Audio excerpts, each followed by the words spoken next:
the vast, frozen steppes of Mongolia, amidst the endless winds and harsh terrain, an empire was quietly taking shape. An empire that would rise from the most unlikely of origins. Few could have predicted that these nomadic tribes, struggling for survival in the unforgiving land, would soon become the most fearsome military force the world had ever known. The Mongols, a people once dismissed by the civilized world as barbaric horse riders, would carve a path of conquest that would span continents and cultures. By the early 13th century, they would have forged an empire larger than the Roman Empire, stretching from the heart of Asia to the gates of Europe. But how did this transformation happen? How did the Mongols, often seen as nothing more than a scattered, fractious collection of tribes, manage to unite and become the masters of such a vast, diverse world? The answer lies in the extraordinary rise of one man, Temujin, who would later be known as Genghis Khan. His story is one of struggle, vision, and above all, relentless ambition. Born into a world of betrayal, exile, and conflict, Genghis Khan would rise above his early life of hardship and build the largest empire the world had ever seen. His path was neither easy nor predictable, but through a combination of sheer will, brilliant military strategy, and the ability to unite a fractured people, he would leave a legacy that would echo through history. This is the story of Genghis Khan, the man who brought together disparate tribes, shattered powerful empires, and forever altered the course of history. But it is also the story of the Mongol people, their way of life, and their unparalleled military ingenuity. From their humble beginnings on the cold, unforgiving steppes to their meteoric rise as the greatest conquerors the world had ever seen, the Mongols' journey is one of resilience, determination, and unyielding ambition. Hey there, I'm glad you're here. In today's video, I will take you through the timeline of the Mongol Empire, starting with the harsh and unforgiving landscape that shaped the Mongol people, and moving on to the incredible rise of Genghis Khan. We'll explore his early life, his rise to power, and the military genius that allowed him to unite the Mongol tribes and conquer vast lands. From the fall of the Khwarezmian Empire to the unification of China, and eventually the legacy of the Mongol Empire that continues to shape history, we'll cover it all. Before we dive in, let me know in the comments where you're watching from and what time it is there. It's always interesting to see where our viewers are tuning in from. And if you enjoy the content, don't forget to subscribe. For those who won't, we'd love to know why. Drop us a comment and share your thoughts. Let's get started. In the year 1200, the world's gaze was trained on the great powers of the time. The Byzantine Empire, which held sway over Eastern Europe and parts of Asia Minor. The Islamic Caliphates, rich with knowledge, culture, and expansive trade networks. And China, with its vast territory, advanced technologies, and ancient dynastic rule. In these regions, scholars and rulers had little concern for the nomadic tribes that lived in the harsh, frozen steppes of Mongolia, far to the northeast. These tribes, often viewed as little more than primitive horse riders and raiders, were on the brink of creating an empire that would shake the world to its core. At the time, the Mongols were not only geographically distant from the heart of the world's great civilizations, but also culturally and politically peripheral. Nomads, by nature, were considered transient and unstable, their lifestyles dependent on the rhythm of the seasons and the migration of their herds. Unlike the sedentary empires with their vast cities, monumental architecture, and sophisticated bureaucracies, the Mongols lived a simpler life, following their animals across the vast windswept grasslands. Yet, what the great empires failed to understand was that this way of life, forged in the unforgiving landscape of the steppes, was a breeding ground for a unique form of resilience and adaptability. For centuries, the Mongols had survived through a combination of nomadic warfare, resourcefulness, and a deep connection with their environment. These skills, honed by necessity, would soon make them the most fearsome military force in the world. But at this time, the surrounding empires had no idea of the growing storm on their doorstep.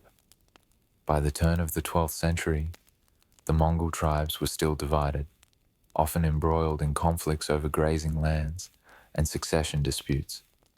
To the scholars in Baghdad, the intellectual center of the Islamic world, and to the scholars in Constantinople, the seat of the Byzantine Empire, the Mongols were a distant, almost irrelevant threat. Their lives seemed inconsequential, their raids on the borders of neighboring kingdoms viewed as nothing more than the squabbles of a wild, untamed people. To the Tang Dynasty in China, the Mongols were merely one of many barbarian groups dwelling beyond the Great Wall. They were a minor irritant, perhaps, but not a serious threat. China had seen waves of nomadic invasions over the centuries, and while some had succeeded in establishing short-lived dynasties, none had managed to threaten the fabric of Chinese civilization in a lasting way. The Mongols, like the Huns, the Xiongnu, and other nomadic groups before them, were simply part of the landscape, a reminder that even the greatest empires had vulnerable borders. This dismissive attitude was not confined to the East. The Islamic caliphates, once the center of cultural and intellectual flourishing, had expanded their territory into Spain, North Africa, and parts of Central Asia. They were a cosmopolitan society, thriving on trade, science, and military conquest. By the early 1200s, they had little fear of the far northeastern steppes. Even when the Mongols began making their first incursions into Central Asia, the caliphates were more focused on their internal rivalries than any threat posed by a distant tribe of nomads. But as the world turned a blind eye, the Mongols were beginning to unite under a charismatic and determined leader, Temujin. Born into the turbulent world of tribal warfare and clan divisions, Temujin's rise was anything but inevitable. Yet, through a combination of cunning, brutal force, and strategic alliances, he began to rally the Mongol tribes under his banner. In 1206, at a grand council known as the Kurultai, Temujin was declared Genghis Khan, meaning universal ruler. This marked the beginning of a new era, not just for the Mongols, but for the world. The Mongol tribes, once divided, were now united under a single leader with a vision of empire. This was the moment the world should have feared. The first early signs of the Mongol threat began to take shape when Genghis Khan and his warriors set their sights on the Khwarezmian Empire, a growing power that lay to the west of the Mongol homeland. The Khwarezmians had long traded with the Mongols, but in a moment of arrogance, the Khwarezmian ruler Shah Ala ad-Din Muhammad murdered a Mongol envoy sent for diplomatic purposes. In doing so, he unknowingly sparked one of the most devastating campaigns in history. The response from Genghis Khan was swift and unrelenting. This act of dishonor was met with a brutal retaliation. His army, which now boasted a new level of military discipline, swift mobility, and innovative tactics, descended on the Khwarezmian Empire with terrifying precision. The Mongols would not stop until the empire had been crushed, its cities burned, and its people scattered. And yet, even as the Mongols marched west, the great empires to the south and west still failed to recognize the full extent of the danger. In Baghdad, scholars read of the Mongols' successes with a mixture of disbelief and detachment.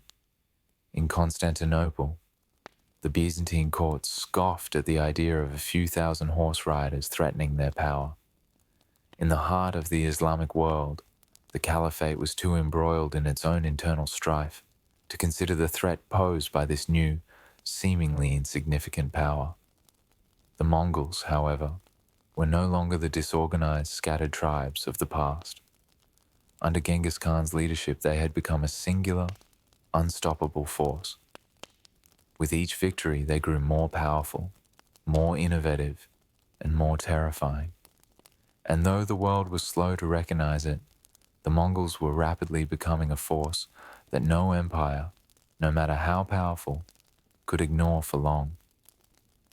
The Mongol homeland, often romanticized as a land of endless grasslands under vast skies, was, in fact, a brutal, unforgiving place. Situated in the heart of Asia, the Mongol steppes were a vast, inhospitable stretch of land that extended over 600,000 square miles, flanked by the icy reaches of Siberia to the north, the burning sands of the Gobi Desert to the south, the jagged Altai Mountains to the west, and the rolling, treeless expanses to the east. This was not a land of fertile soil or lush forests, but a land that only the most resourceful could call home, a land where the climate itself was the ultimate test of survival. The environment was harsh in ways that would shape the Mongols as a people and influence their military prowess in ways that the world would soon come to fear. In the bitter winters, temperatures could drop as low as 40 degrees, freezing the rivers and lakes solid. The winds that howled across the steppes, often carrying with them the sting of ice, would freeze the very breath in your lungs. During the summer months, the weather would swing in the opposite extreme, with the heat rising to unbearable levels, sometimes surpassing 100 degrees. The dry winds would turn the land into a dust bowl, cracking the earth and withering any plant life that had once hoped to survive. It was an environment where both man and beast were tested constantly, and yet it was this very environment that forged a people who thrived despite, or perhaps because of, the extreme conditions. The Mongols were born not just of this land, but shaped by it. Their very survival depended on their ability to adapt, to move with the seasons, and to master the terrain that could easily overwhelm the unprepared. The Mongol way of life was built around their relationship with their animals, most notably the horse, sheep, goats, and camels. The horse was the cornerstone of Mongol survival and warfare. Born and raised in the saddle, Mongol children learned to ride before they could walk. By the time they were 5 years old, they could handle a bow with lethal precision while galloping across the open steppe. The bond between the Mongols and their horses was not just utilitarian, it was spiritual. These animals were their transportation, their food source, and the very means by which they would conquer vast empires. It wasn't just the horses, though. The harsh environment demanded that the Mongols be able to survive on whatever their land could provide. Sheep and goats, hardy animals capable of withstanding the severe winters and the arid summers, were essential for food and clothing. Their milk was a staple in the Mongol diet, and the wool from their coats provided the materials to make the felt used to construct the yurts that housed the Mongols during their migrations.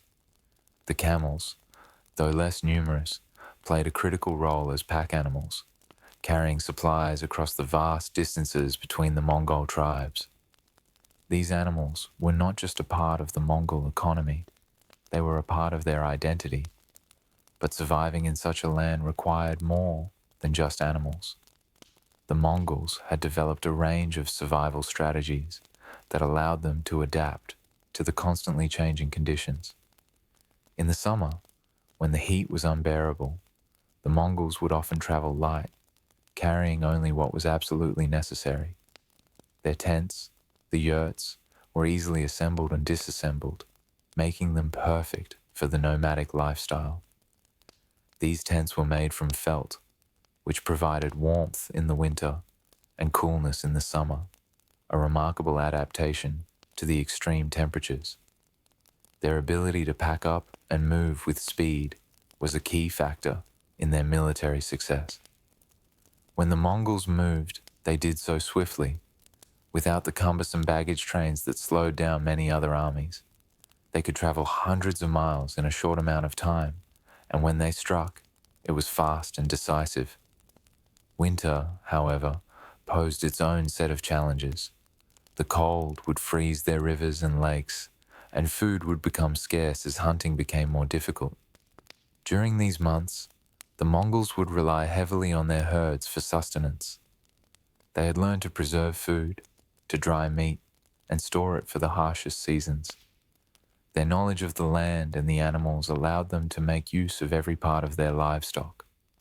From their fur-lined tents to the meat they ate, nothing was wasted.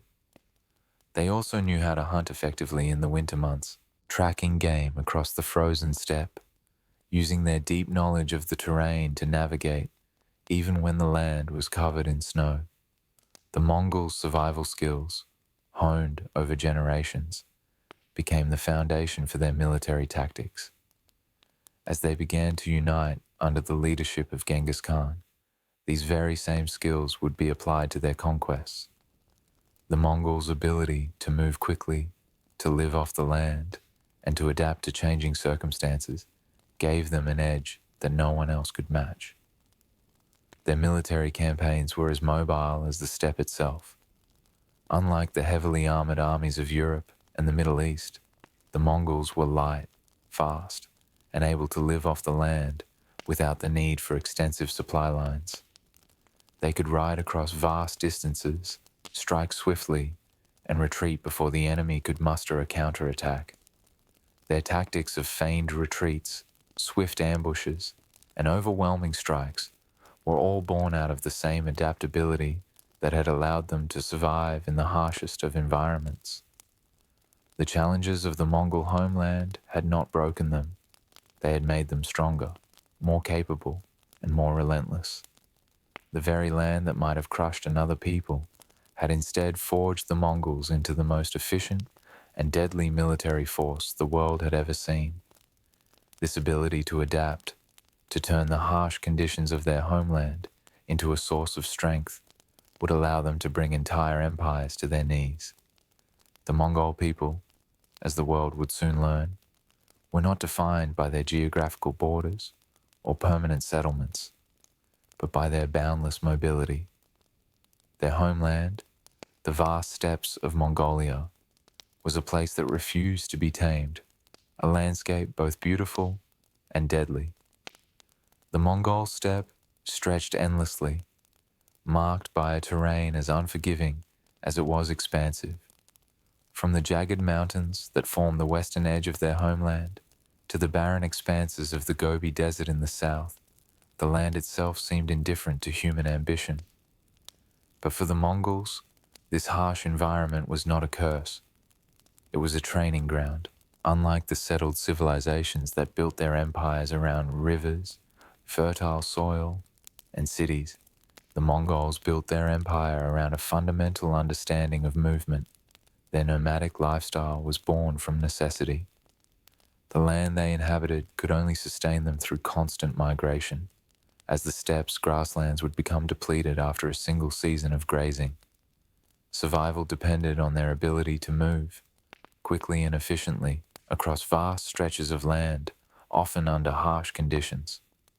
The concept of settling down in one place, of building fortresses or monumental structures, was foreign to them. Their true strength lay in their ability to adapt to the land's constant flux, to pick up their belongings and herd their livestock to new grazing grounds when the old ones became barren. Every year the Mongol tribes would migrate with the seasons, following a cycle dictated not by the whims of men, but by the land itself. During the harsh winters, when the north winds would freeze the ground and turn the air to ice, the Mongols would head south, seeking warmer climates and better grazing for their animals.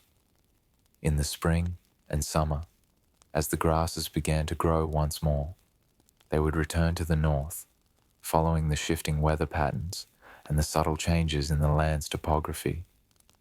These migrations were never random. They were calculated with meticulous precision, based on a deep understanding of the environment. The Mongols had an instinctive knowledge of the steppe, a knowledge passed down through generations that allowed them to read the land like an open book. They knew where to find water, how to track game, and when and where to move their herds to ensure their survival.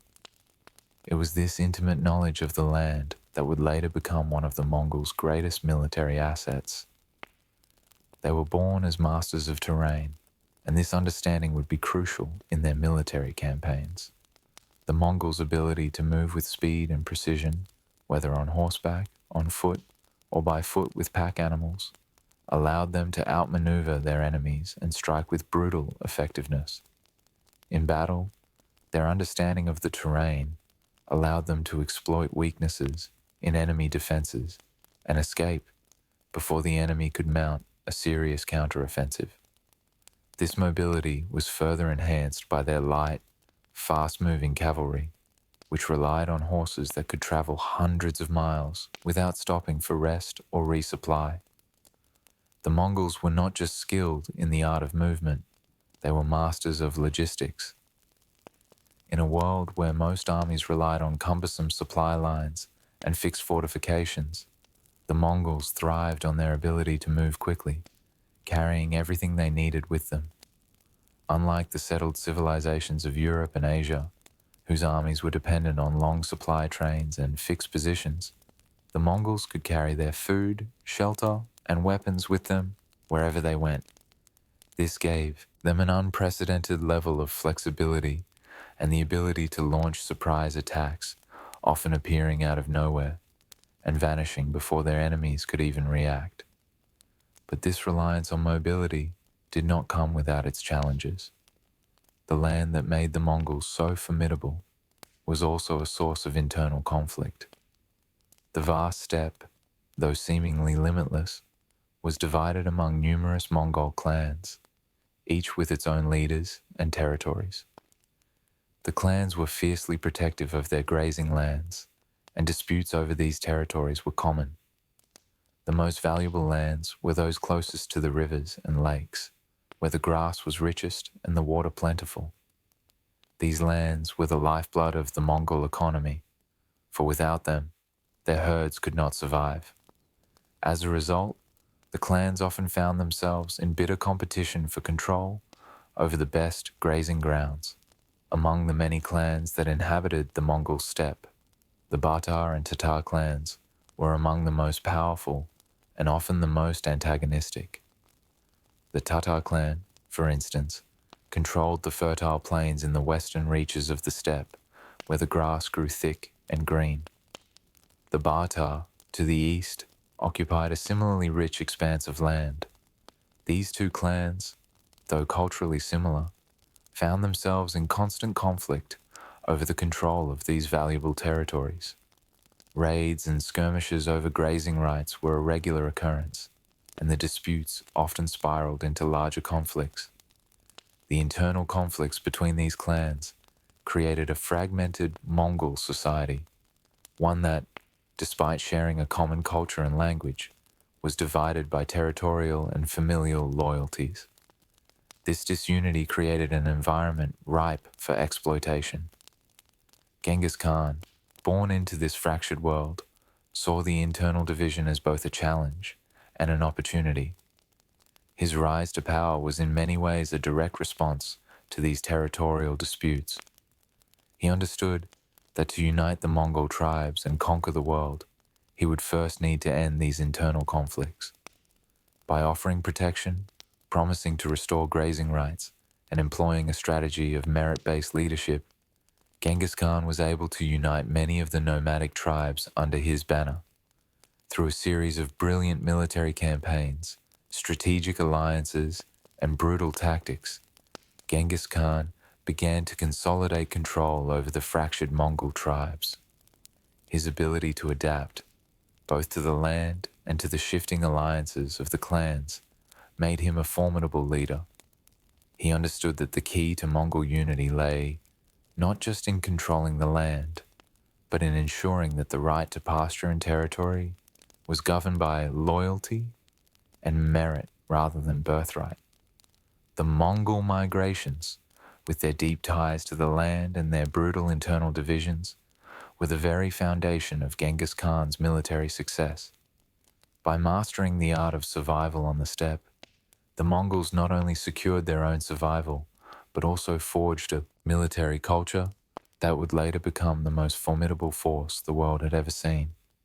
Their knowledge of the terrain, their ability to move swiftly and decisively, and their internal unity under one leader would allow them to conquer an empire greater than any the world had ever known. In the vast and unforgiving expanses of the Mongol steppes, the societal structure of the Mongols was as fluid and adaptable as the land they called home. In a world where survival was dictated by the extreme seasons and unpredictable climate, Mongol society did not follow the rigid hierarchies and institutions that defined the great settled civilizations. There were no grand cities with towering walls, no bureaucracies that measured wealth in gold or land. Instead, the Mongols built their society on the principles of mobility, survival, and merit, values that would become deeply embedded in their identity as both a people and a military force. At the heart of this society were the men, the warriors who fought to protect their families and expand the Mongol reach. The role of a Mongol man was one of constant adaptation and responsibility. In a world where resources were scarce and the harsh environment made the very act of survival a daily challenge, the primary duty of a man was to provide for his family. This could mean hunting, herding, or engaging in battle, but it was always focused on sustaining the tribe. However, unlike other settled societies where the path to adulthood was often slow and ceremonial, Mongol boys began their training from the moment they could walk. Horseback riding was not a luxury, it was a necessity. By the time they were 5 or 6, Mongol children were already proficient in handling horses, learning to ride long before they could walk without support. These children, often sons of warriors, were not pampered. They were taught to fend for themselves from an early age. The education of a Mongol child was a practical one, centered not on abstract knowledge, but on the concrete skills that would ensure their survival and the survival of the tribe. Boys were trained in hunting and in the arts of warfare, learning the bow, spear, and sword by the time they were teenagers. These boys did not spend their formative years in classrooms or schools. They spent them outdoors, learning to navigate the land, track animals, and master the tools of battle. As the boys grew older, their training only deepened. Adolescence marked the transition from merely surviving to becoming a warrior. They learned to use the bow with deadly precision, and by the time they were in their late teens, they were expected to fight in battle. The Mongol military, in essence, began with the child, shaped by the trials of childhood, honed in the harshness of the steppes. Unlike their counterparts in other civilizations, where boys might have been shielded from the brutality of life until adulthood, the Mongol child was immersed in it, preparing for the moment when they would take their place in the army. While the men of the Mongol steppe were celebrated for their prowess in battle, the women played a crucial, often unrecognized role in the empire's rise. Their position in Mongol society was unique compared to the rigid gender roles of other cultures.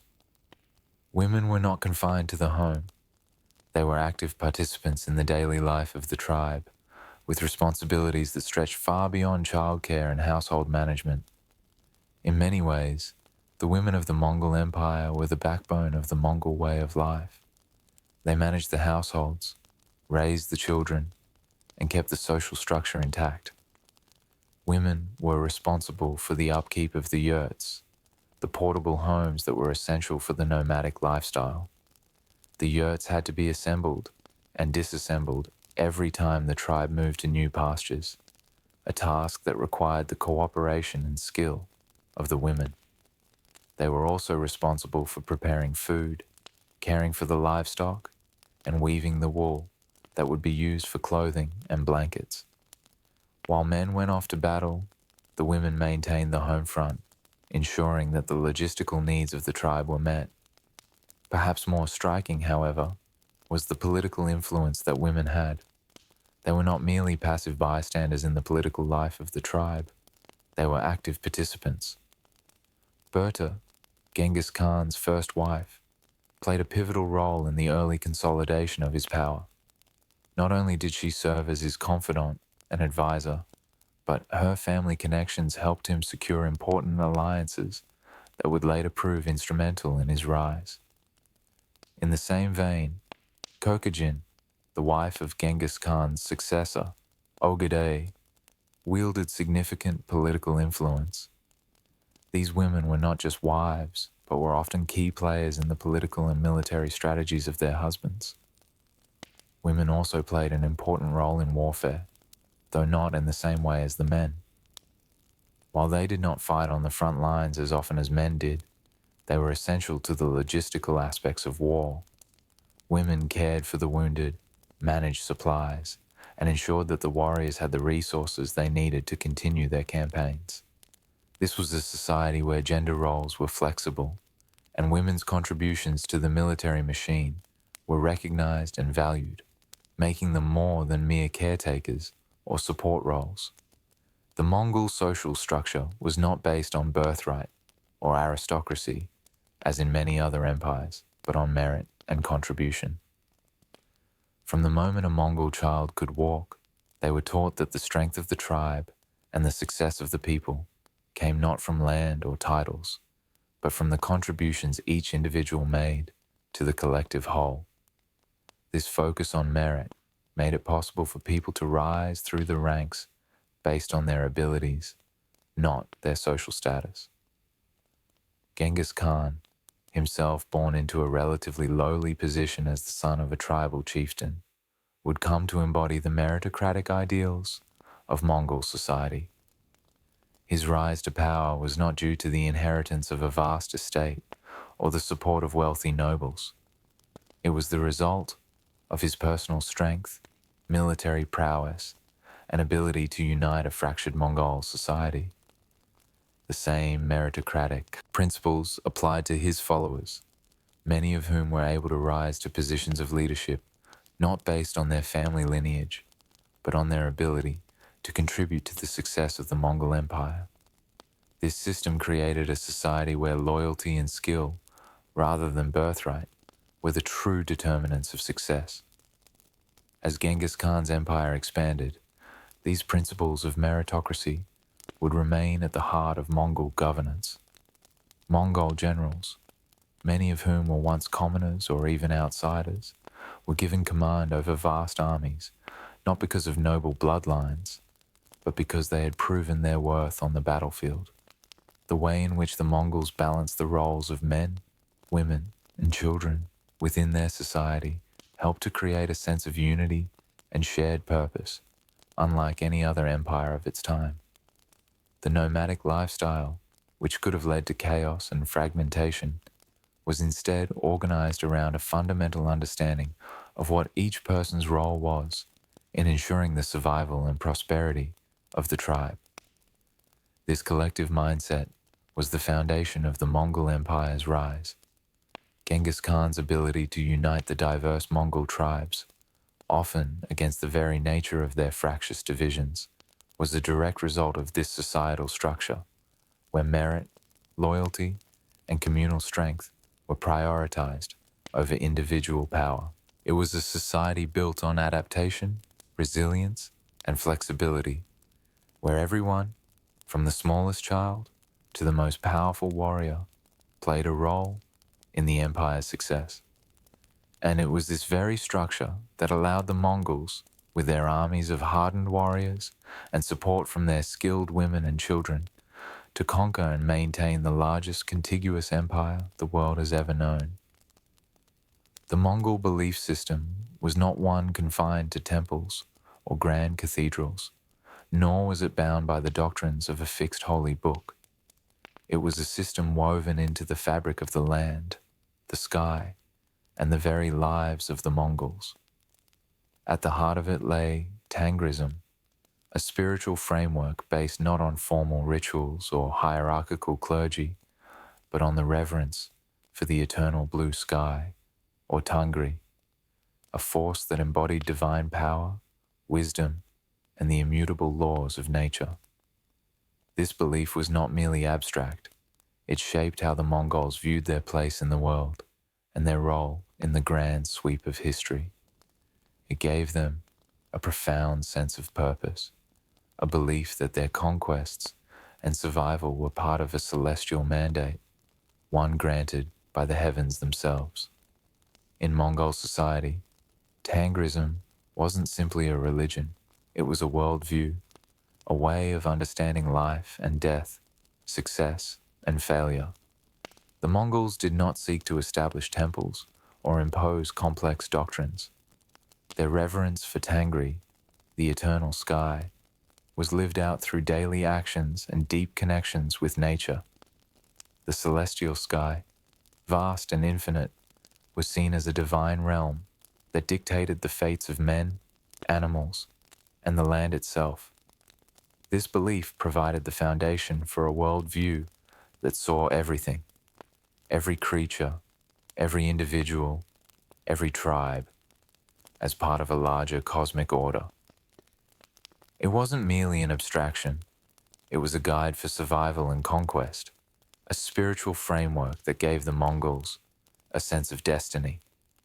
Unlike the religions of their contemporaries, the Mongols did not worship a pantheon of gods, but rather Tangri and the spirits of nature. This reflected a pragmatic approach to spirituality. It was deeply tied to the natural world, as survival in the vast steppes demanded not only physical prowess, but an understanding of the land itself. To the Mongols, the elements were alive, shaped by spirits. The wind, the mountains, the rivers, and the animals all had their place in the Mongol spiritual ecosystem.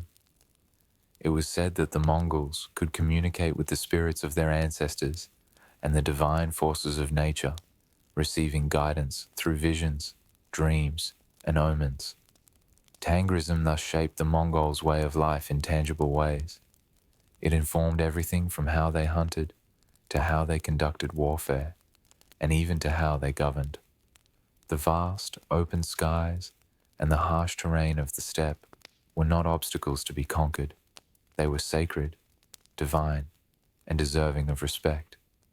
This reverence for the land was reflected in how the Mongols structured their society and lived their lives, creating a culture where survival, respect for the earth, and a sense of cosmic purpose were inseparable.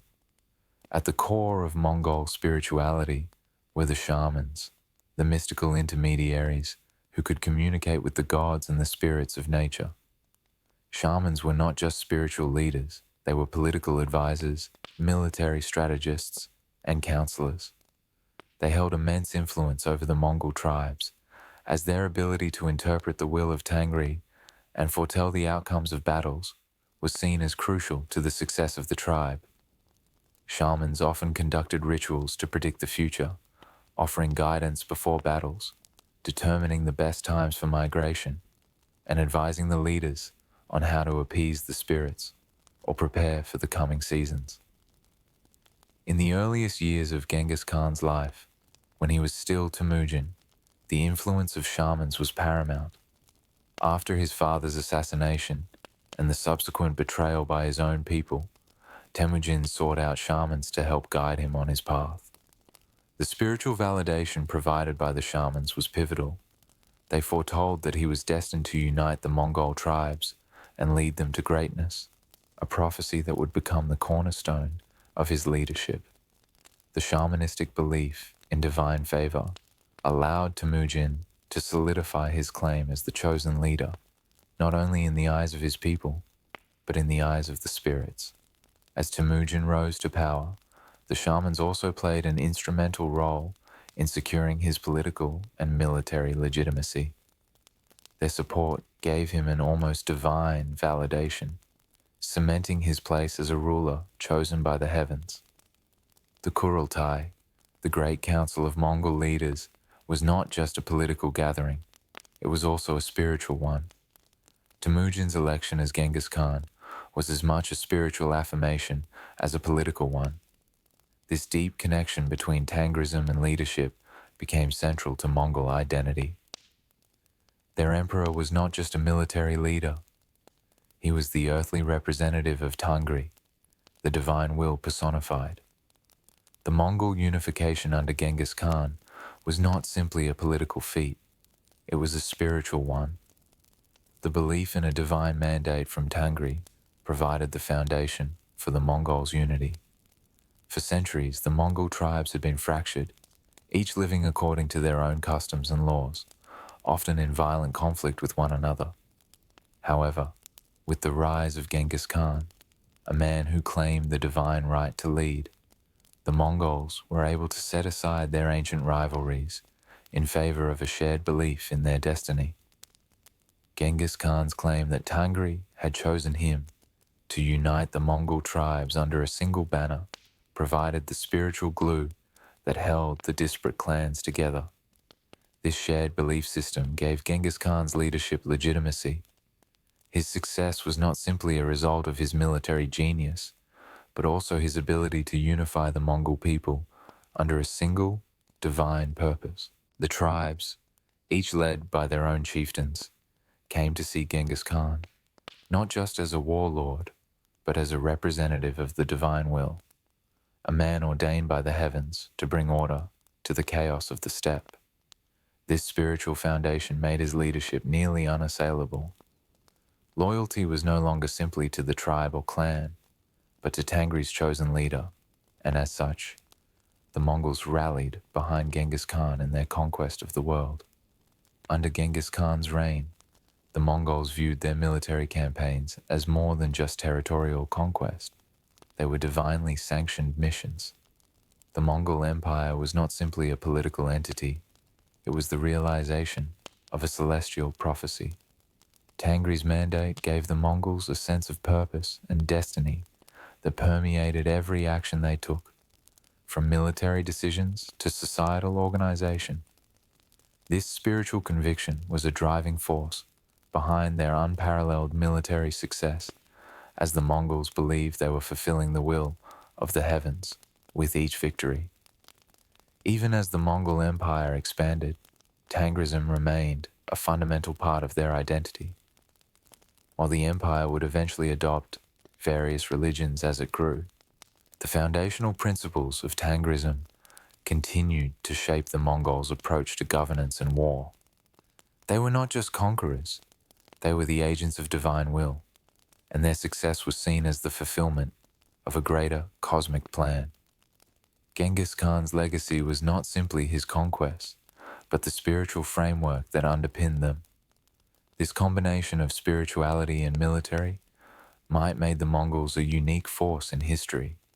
They were, in essence, warriors with a divine mission, and this belief gave them the strength and unity to create the largest empire the world had ever seen. In the vast expanse of the Mongol steppes, where the landscape seemed endless, but resources were painfully finite, the tribes that called it home were engaged in a never-ending dance of conflict and survival. The Mongols, despite sharing a common language, culture, and way of life, were far from unified. They were a society splintered by tribal rivalries, driven by honor and the relentless desire to control the most coveted resource, land. While the great settled empires to the south, like the Song Dynasty in China or the Islamic caliphates, had constructed vast cities, bureaucracies, and trade networks, the Mongols built their society on the more primal need for survival and dominance over the steppes. Their world was one where tribal identity was paramount and land was more valuable than gold. The heart of Mongol politics lay in these tribal divisions, conflicts often fought over grazing lands, the lifeblood of a nomadic people. The steppes, unforgiving and vast, could only support so many herds. Thus, the fight for resources was constant. For the Mongols, honor and territory were inseparable. Control of land was not just about sustenance, it was a symbol of prestige and power. To lose land was to lose face. To gain it was to claim one's rightful place in the hierarchy of the steppe. The tribes did not settle for mere survival, They fought to establish their dominance, their legacy, and their family honor on the ever-changing borders of the Mongol world. The Tatar and Batar tribes were two of the most powerful factions that inhabited the Mongol steppes, and their rivalry exemplified the tribal competition that defined Mongol society. The Tatars, whose land lay in the rich, fertile regions near the Ili River, controlled some of the best grazing grounds in the heart of the steppes. Their wealth and power made them a target for the neighboring tribes, particularly the Batars. The Batars, whose lands extended eastward, coveted the Tatars' fertile pastures, which could sustain large herds and ensure the survival of their people during harsh winters. The rivalry between the two tribes grew bitter over the years, fueled not only by the need for land, but by a deep-seated desire for dominance and pride. This rivalry was not limited to the occasional skirmish. It was a cycle of brutal warfare. The Batars, unable to expand their territory, would frequently raid the Tatars, seizing cattle and striking at Tatar settlements in the dead of night. In retaliation, the Tatars would launch counterattacks, striking back with the full force of their warriors.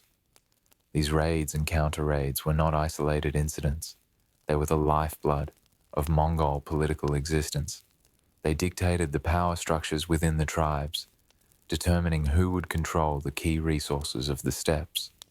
The constant warfare created a fragile political system where allegiances were ever shifting, alliances made and broken with each raid, each battle. In this fragmented environment, the idea of unity seemed a distant dream. Family ties, while important, were often secondary to the pursuit of land and honor. The Mongol tribes were isolated from one another by both geography and historical grievances. Loyalty to the tribe, rather than to the greater Mongol people, was the primary motivator for the warriors who fought in these endless feuds. This created a deeply fractured society where tribalism was more important than any notion of a unified Mongol identity.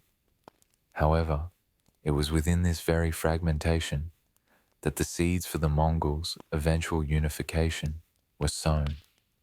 The continuous tribal warfare and the bitter rivalries between the clans ensured that the Mongol people were accustomed to hardship and conflict. The tribes were constantly in flux, alliances forming and breaking with each new conquest. This fluidity was both a strength and a weakness. While it made the Mongols highly adaptable and skilled at fighting in small, mobile groups, it also kept them divided and vulnerable. The Mongols were warriors by necessity, hardened by constant fighting and betrayal, but also disunited in their vision for the future. It was clear that without a unifying force, the Mongols would continue to struggle against each other, perpetuating cycles of violence and instability. Enter Genghis Khan, born Temujin, into this fractured world. Temujin's early life was marked by betrayal, hardship, and tribal rejection. His father, a chieftain of the Batar tribe, had been poisoned by the Tatars, and the young Temujin was left to grow up in a world marked by constant displacement. This early experience of suffering at the hands of a rival tribe shaped Temujin's vision for the future. He understood that the blood feuds that had dominated Mongol society for centuries would need to be overcome if the Mongols were to survive and thrive. Temujin's rise to power was not just about military genius or the strength of his army. It was about his ability to bridge the deep divides between the warring tribes, offering them unity in a fractured world. The infighting that had once kept the Mongols divided could now be channeled into a unified force for conquest. But to do this, Temujin had to offer something greater than mere military power. He offered a shared vision. This vision was not only political but spiritual.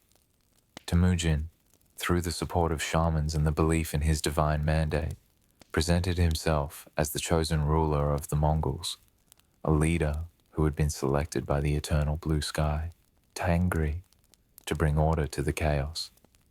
This divine claim gave Temujin the legitimacy he needed to unite the Mongol tribes.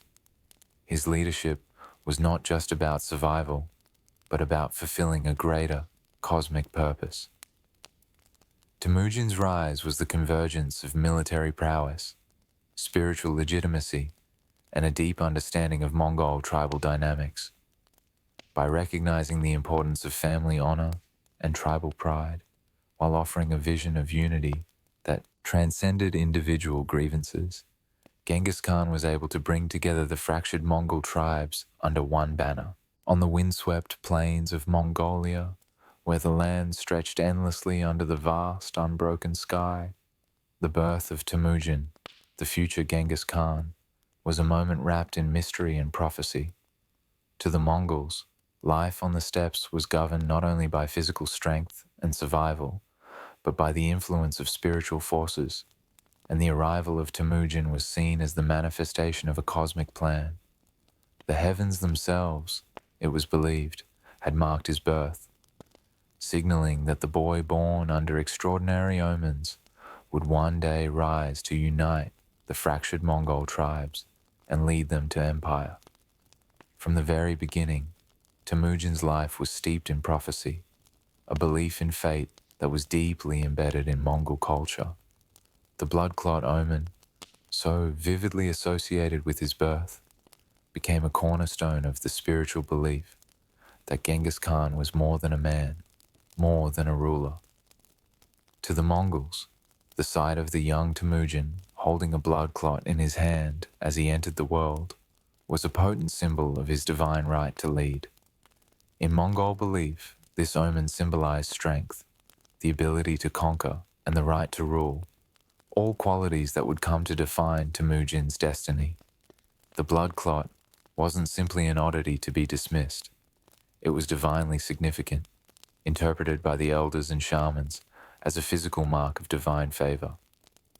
In the language of the steppes, it spoke of a leader who would endure hardships, but who would ultimately emerge victorious. The blood clot, a rare and almost supernatural phenomenon, became the symbol of his strength, not just as a leader, but as a warrior destined to conquer and unite. The spiritual community that surrounded the young Temujin believed it to be a sign that he was marked for greatness, a prophetic calling that could not be ignored. The heavens had chosen him, and the sky itself had sent a clear message. Mongol society was deeply entwined with shamanistic practices, where spirits were believed to shape not just individual lives, but the fortunes of entire tribes. Shamans were regarded not just as spiritual advisors, but as guides to the fate of the Mongol people. These men and women were said to communicate with the spirits of the ancestors and the divine forces in the heavens, interpreting omens and offering guidance on the direction of the tribe.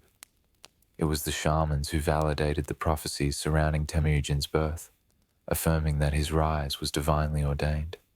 Shamans, in their mystical roles, were able to see what others could not: visions, dreams, and signs that only they could interpret. For the Mongols, their word was law. When they prophesied that Temujin would unite the Mongol tribes, this prophecy wasn't just a hopeful prediction. It was a spiritual mandate, one that shaped the actions of leaders and warriors. Temujin, despite the hardships he faced in his early life, his family abandoned and exiled, his father killed by a rival tribe, had the spiritual legitimacy that others could not deny. The belief that he was the chosen one set him apart from his peers and rivals, giving him the spiritual authority needed to unite the fractured Mongol tribes. The influence of the shamans on Mongol leadership was crucial, but it was not limited to the interpretation of omens. The shamans actively shaped the military decisions and diplomatic strategies of Genghis Khan. They were consulted before battles, and their visions guided decisions on when and where to attack. Their endorsement was vital to the success of Temujin's campaigns, as it validated his role as the divinely ordained ruler in the eyes of the Mongols. Temujin's early life seemed to follow the script laid out by these prophecies.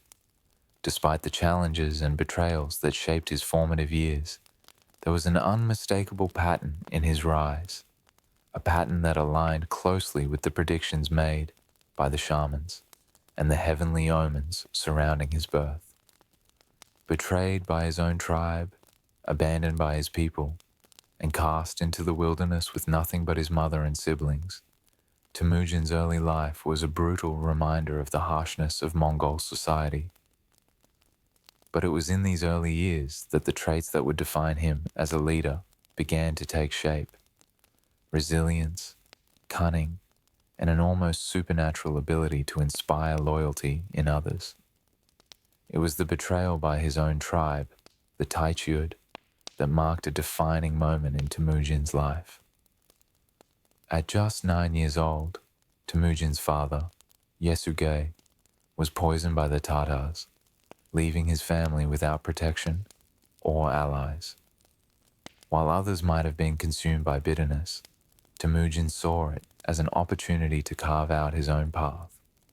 He began to gather followers from the disaffected and disenfranchised, building his own coalition. The prophecies seemed to guide him during these turbulent years, reminding him that he was meant for something greater than the life of an exiled boy. His divine destiny could not be erased by the struggles he faced. It was written in the blood and the sky. By the time Temujin came into his full power, the unification of the Mongol tribes under a single ruler was no longer just a political necessity. It was a divinely ordained mission. The prophecies surrounding his birth and early life had been fulfilled. His path, though fraught with betrayal and adversity, had followed the pattern laid out by the shamans. As Genghis Khan, he was not merely a man of war. He was the fulfillment of a heavenly prophecy that would unite the Mongols, creating an empire unlike any the world had seen before. The Mongol people, who had once been divided by rivalries and constant conflict, were now united under one banner. The eternal blue sky, Tangri, had chosen their leader, and his vision of a unified Mongol Empire would become reality. The prophecy was not just a spiritual declaration, it was the foundation of a unified Mongol identity, one that transcended the fractured world of tribalism. The early years of Temujin, who would become Genghis Khan, were not merely the foundation of his leadership, they were a crucible, forging a man capable of both enduring and transforming the world. Born into a Mongol tribe on the unforgiving steppes, his life began not with a legacy of power, but with a loss that would set him on a path marked by betrayal, struggle, and survival. His father, Yesugei, was a respected leader of the Batar tribe, but his death at the hands of the Tatars cast Temujin and his family into exile when he was barely 9 years old. Temujin's father's death was not just a personal tragedy, it was a political vacuum. Yesugei, a man of influence, left behind a legacy of leadership, but with his passing, the tribe fractured. Temujin's family was left vulnerable, betrayed by their own people, who turned their back on the young boy and his mother, Hoylan. This moment marked the first of many transformative events in Temujin's life, events that would shape his worldview and guide his actions as he grew into the leader who would unite the Mongol tribes and conquer much of the known world. The Batar tribe, which had once been a source of security, now became a symbol of defeat and betrayal. With his mother and brothers, Temujin had to survive in an unforgiving world that offered little mercy to the weak. His family was left to wander the steppes, living off the land, moving from one temporary camp to another. The early lessons Temujin learned were not about privilege or comfort. They were lessons in survival and adaptability. These early years in exile, marked by hunger and displacement, formed the backbone of the leadership that would later define his rule. Temujin's father's death was the profound catalyst that shaped his approach to leadership. Yesugei's sudden demise taught Temujin an early lesson. Power is fragile, and family ties can quickly be undone by the betrayal of allies and the fickle loyalty of those you once trusted. In many ways, this realization laid the groundwork for Temujin's later vision of merit-based loyalty, a system in which only loyalty, not bloodline or tribe, would determine one's worth. Unlike the chieftains of other Mongol tribes, whose authority was rooted in lineage and traditional power structures, Temujin's leadership would not be based on inherited position, but on the loyalty he could command and the respect he could earn. In the wake of his father's death, Temujin was confronted with a brutal truth. Honor and family loyalty meant little when the power dynamics of the tribe were shattered. The disruption of his father's death and the loss of his status within the tribe turned Temujin into a survivor. The hardship faced by his family fostered in Temujin a sense of self-reliance, a drive to not only survive, but to rebuild, using every available resource, whether alliances, loyalty, or sheer willpower. His resolve to never again be vulnerable to betrayal became one of his defining features, driving him to create a system of governance that emphasized loyalty above all else. While Temujin's early years were marked by loss, it was his mother, Hoelun, who played an instrumental role in his early development. Hoelun, a woman who had endured her own share of hardships, became Temujin's first teacher in the art of survival. Her resilience in the face of betrayal and adversity showed Temujin the importance of inner strength and determination. Unlike the traditional roles women often played in nomadic societies, Hoelun's influence went far beyond domestic duties. She was Temujin's guiding figure, teaching him that leadership required not only force of arms, but also wisdom and patience. Hoelun's strength in those early years demonstrated to Temujin that leadership came not from the possession of land or titles, but from the ability to adapt and persevere. Hoelun was a woman who had been abandoned and left to raise her children in the most hostile of conditions. Her ability to protect and provide for her family in the face of overwhelming odds planted the seeds in Temujin of a leadership philosophy that would prioritize strength, merit, and trust over traditional tribal structures. As Temujin grew older, he began to piece together the fractured world around him. He could no longer rely on the traditional structures of Mongol society, which had betrayed him and his family. Temujin's leadership, forged in the fires of adversity, emerged from the personal loyalty he built, rather than the power he inherited. He became not just a survivor, but a gatherer of allies, drawing together warriors and outcasts who shared in his vision for a united Mongol tribe. It was during these years of hardship that Temujin's personal charisma began to shine. He proved himself to be a natural leader, not through inheritance, but through the respect and loyalty he commanded from those around him. Unlike the leaders of other tribes, whose influence was rooted in bloodlines, Temujin's rise was based on his ability to inspire, to lead with honor, and to treat his followers with a fairness and loyalty that was unseen in other tribes. His ability to rally warriors, even from other tribes, was a testament to his leadership philosophy. Loyalty would be rewarded, betrayal punished. In a world where tribalism often determined fate, Temujin's approach would break the mold, creating a new kind of Mongol Empire, one built on unity, merit, and the eternal loyalty of his followers. The steppes of Mongolia are often described as unforgiving and vast, a place where survival is not just a skill, but a daily battle. For Temujin, the future Genghis Khan, these early years of exile were not only a physical test, but a profound psychological transformation that would shape the way he viewed loyalty, trust, and leadership for the rest of his life.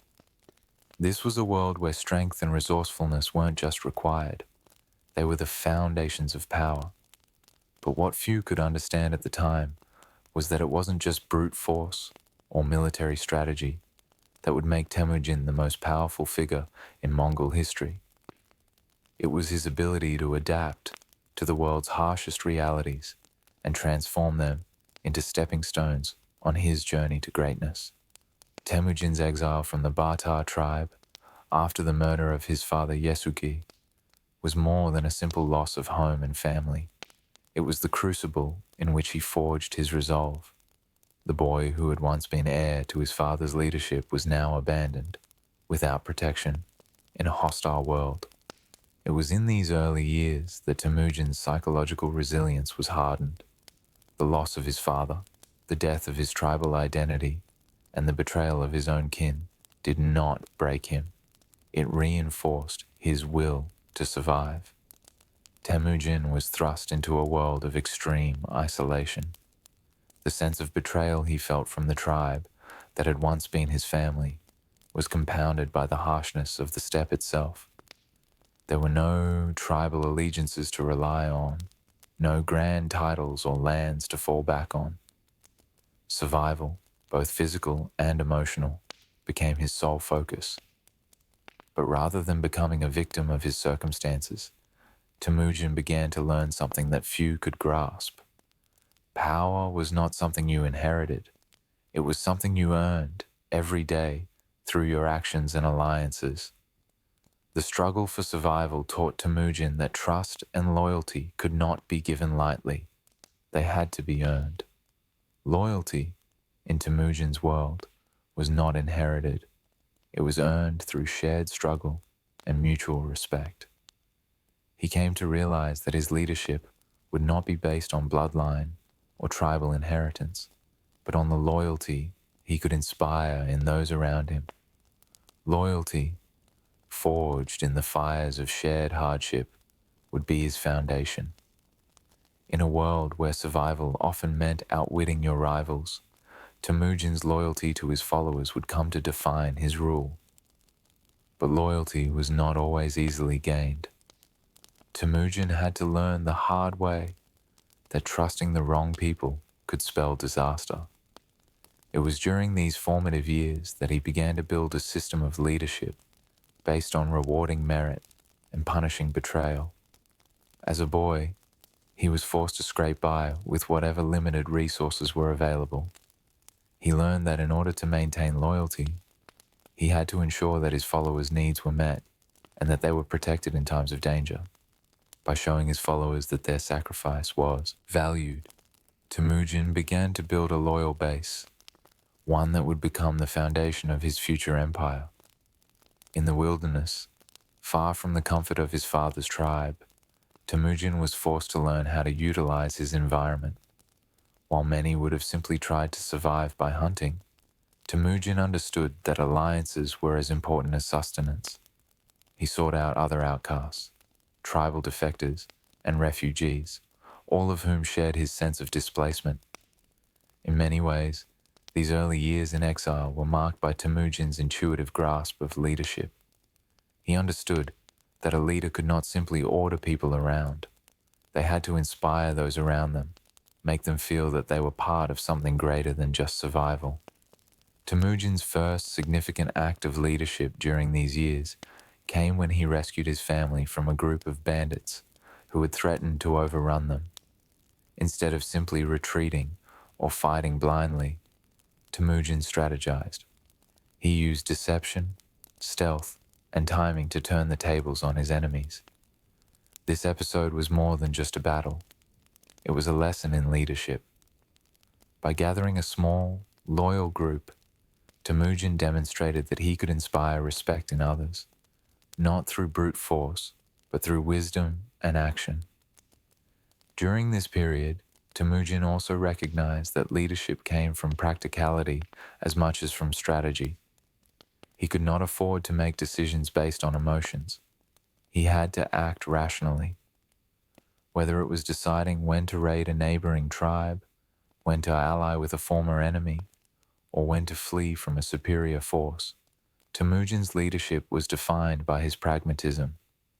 He realized that, for him, survival was not just about strength in numbers, but about manipulating the environment to his advantage, adapting to change, using innovative strategies, and staying 2 steps ahead of his enemies became hallmarks of his leadership approach. As Temujin grew older, his philosophy of leadership began to crystallize. In contrast to the traditional Mongol chiefs who relied on the loyalty of their tribal kin, Temujin understood that true leadership came from the ability to inspire loyalty, reward courage, and punish betrayal. Temujin's exile forced him to redefine what it meant to be a leader in Mongol society. Leadership was no longer a matter of inheritance or tribal affiliation. It was about merit, loyalty, and shared purpose. By the time Temujin began to reunite the scattered Mongol tribes, his views on loyalty and leadership had already begun to shape his approach to unification. Unlike the tribal chiefs before him, who led through fear and blood ties, Temujin's leadership was based on personal merit and respect. The alliances he forged during his years in exile, though born out of necessity, were far stronger than those built on family ties alone. It was these alliances, formed from mutual respect and shared adversity, that would propel him forward. In the end, Temujin's exile was not a period of despair. It was the time in which he transformed from a boy with no tribe and no home into a leader with the vision and strength to unite the Mongols. The experiences of survival, betrayal, and loyalty during those formative years became the foundation of the Mongol Empire. Temujin's psychological transformation from a helpless child to a master strategist laid the groundwork for his later conquests, defining him as one of history's greatest leaders. In the desolate expanse of the Mongol steppes, where survival often depended on fleeting alliances and fragile loyalties, Temujin's path to leadership was marked by the strategic manipulation of tribal dynamics and personal relationships. For Temujin, the journey from a displaced child, cast out after the death of his father, to the leader who would eventually unite the Mongol tribes, was not just a matter of brute force or military conquest. It was a story of alliances carefully nurtured and cemented through the powerful practice of blood brotherhoods and the forging of personal ties that transcended the tribal politics that had long divided his people. In the world Temujin inhabited, alliances were not formed merely through negotiation or diplomacy. They were cemented in blood, literally. The Mongols' deep-rooted practice of blood brotherhood, known as anda, was one of the most powerful tools in Temujin's arsenal.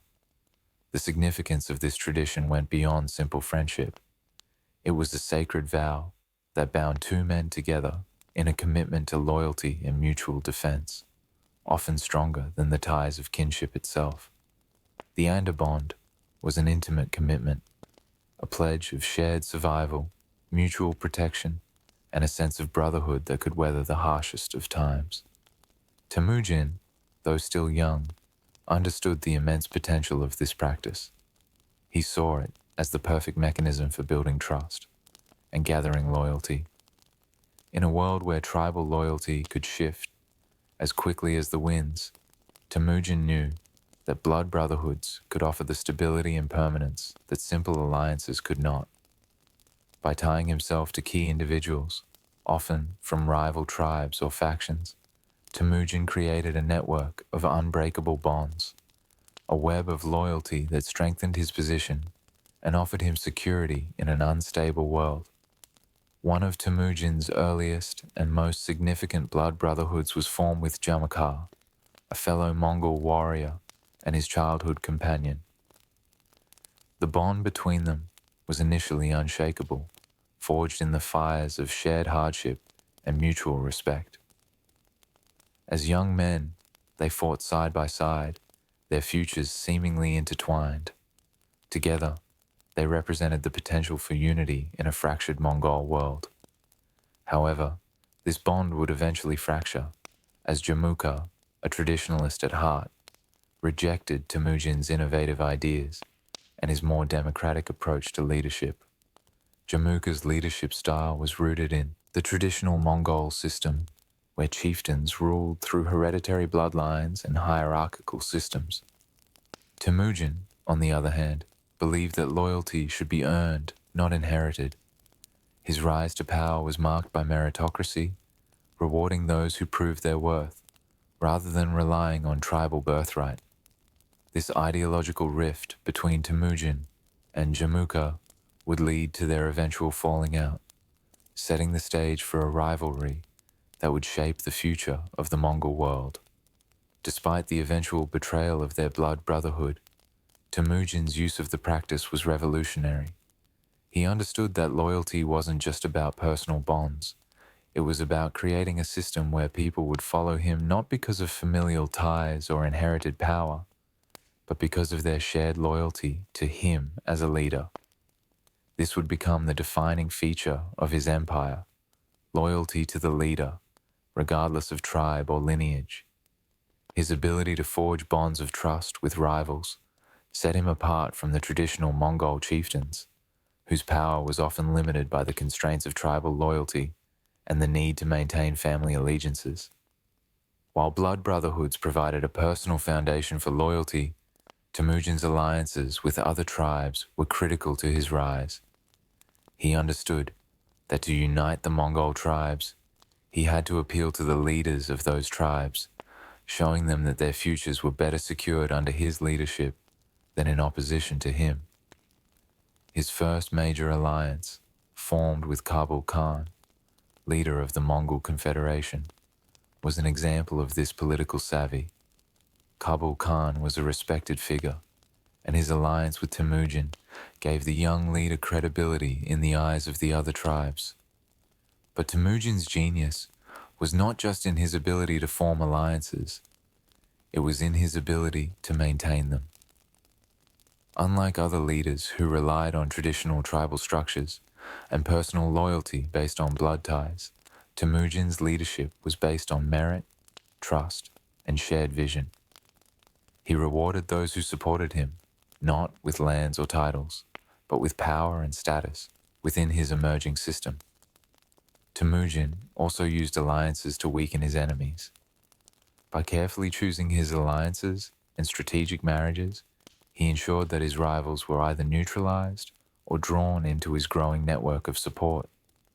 He was not afraid to use subtle diplomacy, making alliances even with those who might not have seemed natural allies. His alliance with the Tatar tribe, for example, was a calculated risk. While it was initially formed for mutual defense, it allowed Temujin to place himself at the head of a powerful coalition of tribes. The political ramifications of blood brotherhoods were profound. They allowed Temujin to create a new kind of Mongol Empire, one that was based on loyalty to the leader rather than tribal affiliations. This shift in political structures marked a turning point in Mongol history. It wasn't enough to simply belong to a tribe. Individuals were now loyal to a single leader, not just a family name. As Temujin's power grew, so did his ability to challenge the traditional power structures of Mongol society. By using blood brotherhoods, Temujin could sidestep the old tribal rivalries and instead create a merit-based system of loyalty. This was not a world where the old ways of tribal chieftains ruled. It was a new world, one where the leader's ability to inspire loyalty was paramount. This new form of leadership would carry Temujin to the highest echelons of power, transforming him from a boy abandoned by his tribe to the unifier of the Mongol peoples and the creator of the largest empire the world had ever seen. In the end, Temujin's rise was not just the product of military prowess. It was the result of his ability to build trust, forge alliances, and leverage the cultural and political tools at his disposal. The practice of blood brotherhoods allowed him to transcend the limitations of tribal politics and build a coalition of warriors and leaders who would follow him loyally, not because of their bloodlines, but because of shared purpose and respect for his leadership. This transformation of loyalty would become the foundation of the Mongol Empire, an empire built not just on force, but on a profound sense of unity, trust, and shared vision. This was Temujin's genius, to unite the Mongols, not just by the strength of his armies, but by binding them together with the most powerful tool of all, loyalty. On the desolate Mongol steppes, where tribal loyalty often held more weight than blood ties, Temujin's rise was nothing short of revolutionary. As a young man, he understood the fragility of the traditional Mongol system, where leadership and power were inherited, and where tribal bloodlines defined a man's worth. His early years, shaped by the brutal betrayal of his own kin and the death of his father, pushed him to challenge everything he had been taught about power and leadership. But it wasn't until Temujin began to form his own alliances that he realized that for the Mongol tribes to thrive in a world of constant warfare and division, they needed more than the old, stagnant traditions. They needed innovation. At the heart of Temujin's rise lay his fundamental disagreement with his blood brother, Jamuka. Both men had been forged in the same tribal world, but their views on leadership couldn't have been more different. Temujin, born into the Bartar clan and later cast out as a boy, had seen the ugly side of tribal politics. He had witnessed how the traditional system, based on bloodlines and inherited power, had failed to protect his family and tribe. To him, the Mongol people needed a new system, one where leadership wasn't dictated by tribal allegiance or hereditary rank, but by merit, loyalty, and achievement. In contrast, Jamuka, raised within the traditional Mongol structure, believed that noble bloodlines were paramount to maintaining order and stability in Mongol society.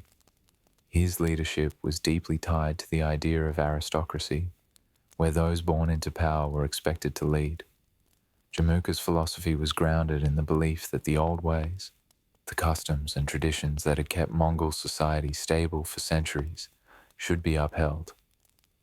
For him, Temujin's meritocratic ideals threatened the very fabric of Mongol society.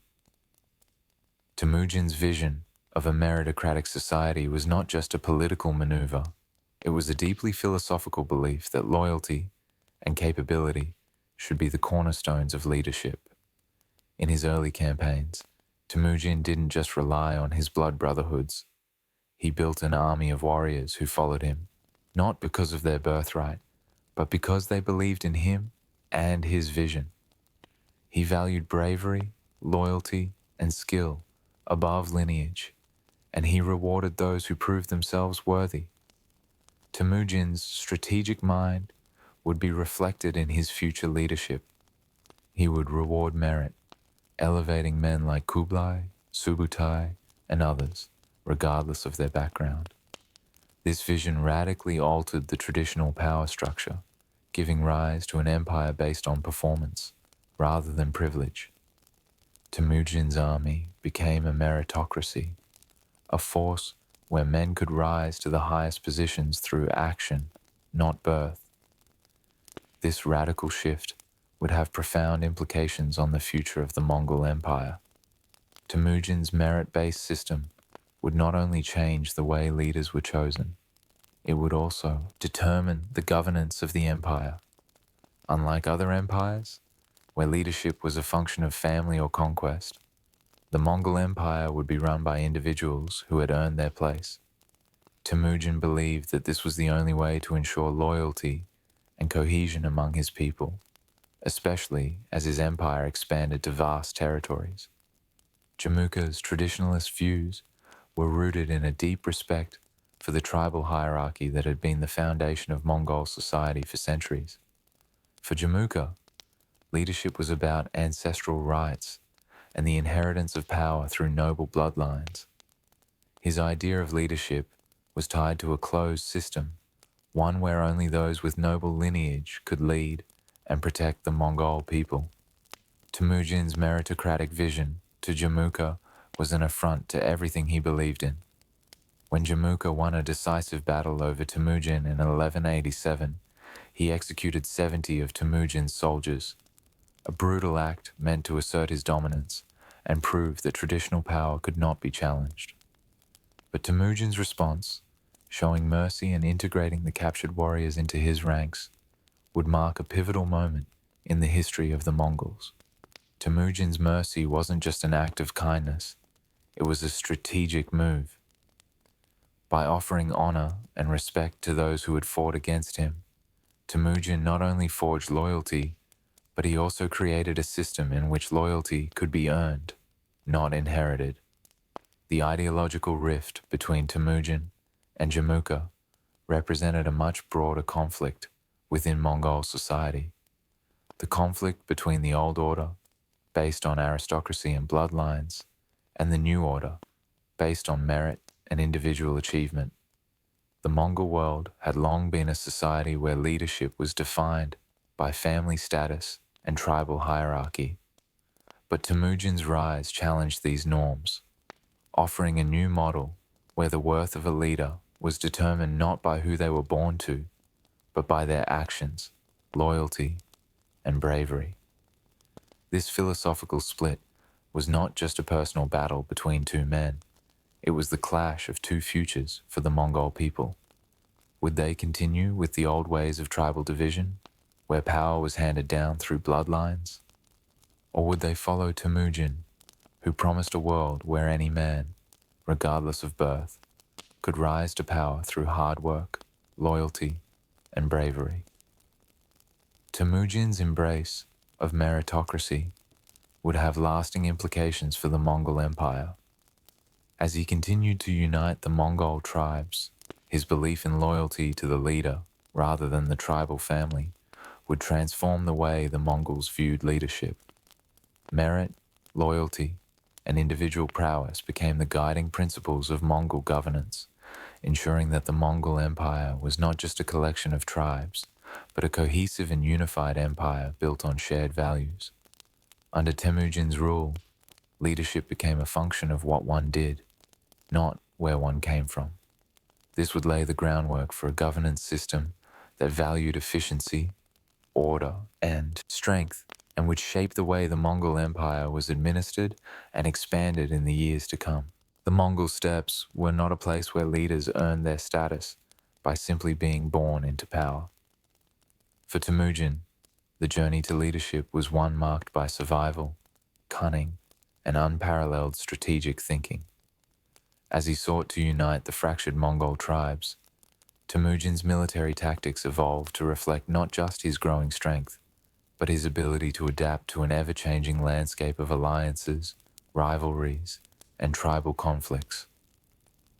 From his earliest battles, it became clear that Temujin's rise was not just about his ability to conquer. It was about creating a new way of thinking and fighting that would forever change the Mongol world. Temujin's early military strategies were shaped by his experiences as a young boy. His exile, the betrayal by his own people, and the loss of his father all imbued him with a deep sense of resilience. These formative experiences instilled in him an understanding that tribal allegiances and the bloodline-based leadership systems of the past were fragile, easily shattered by betrayal and inherited power.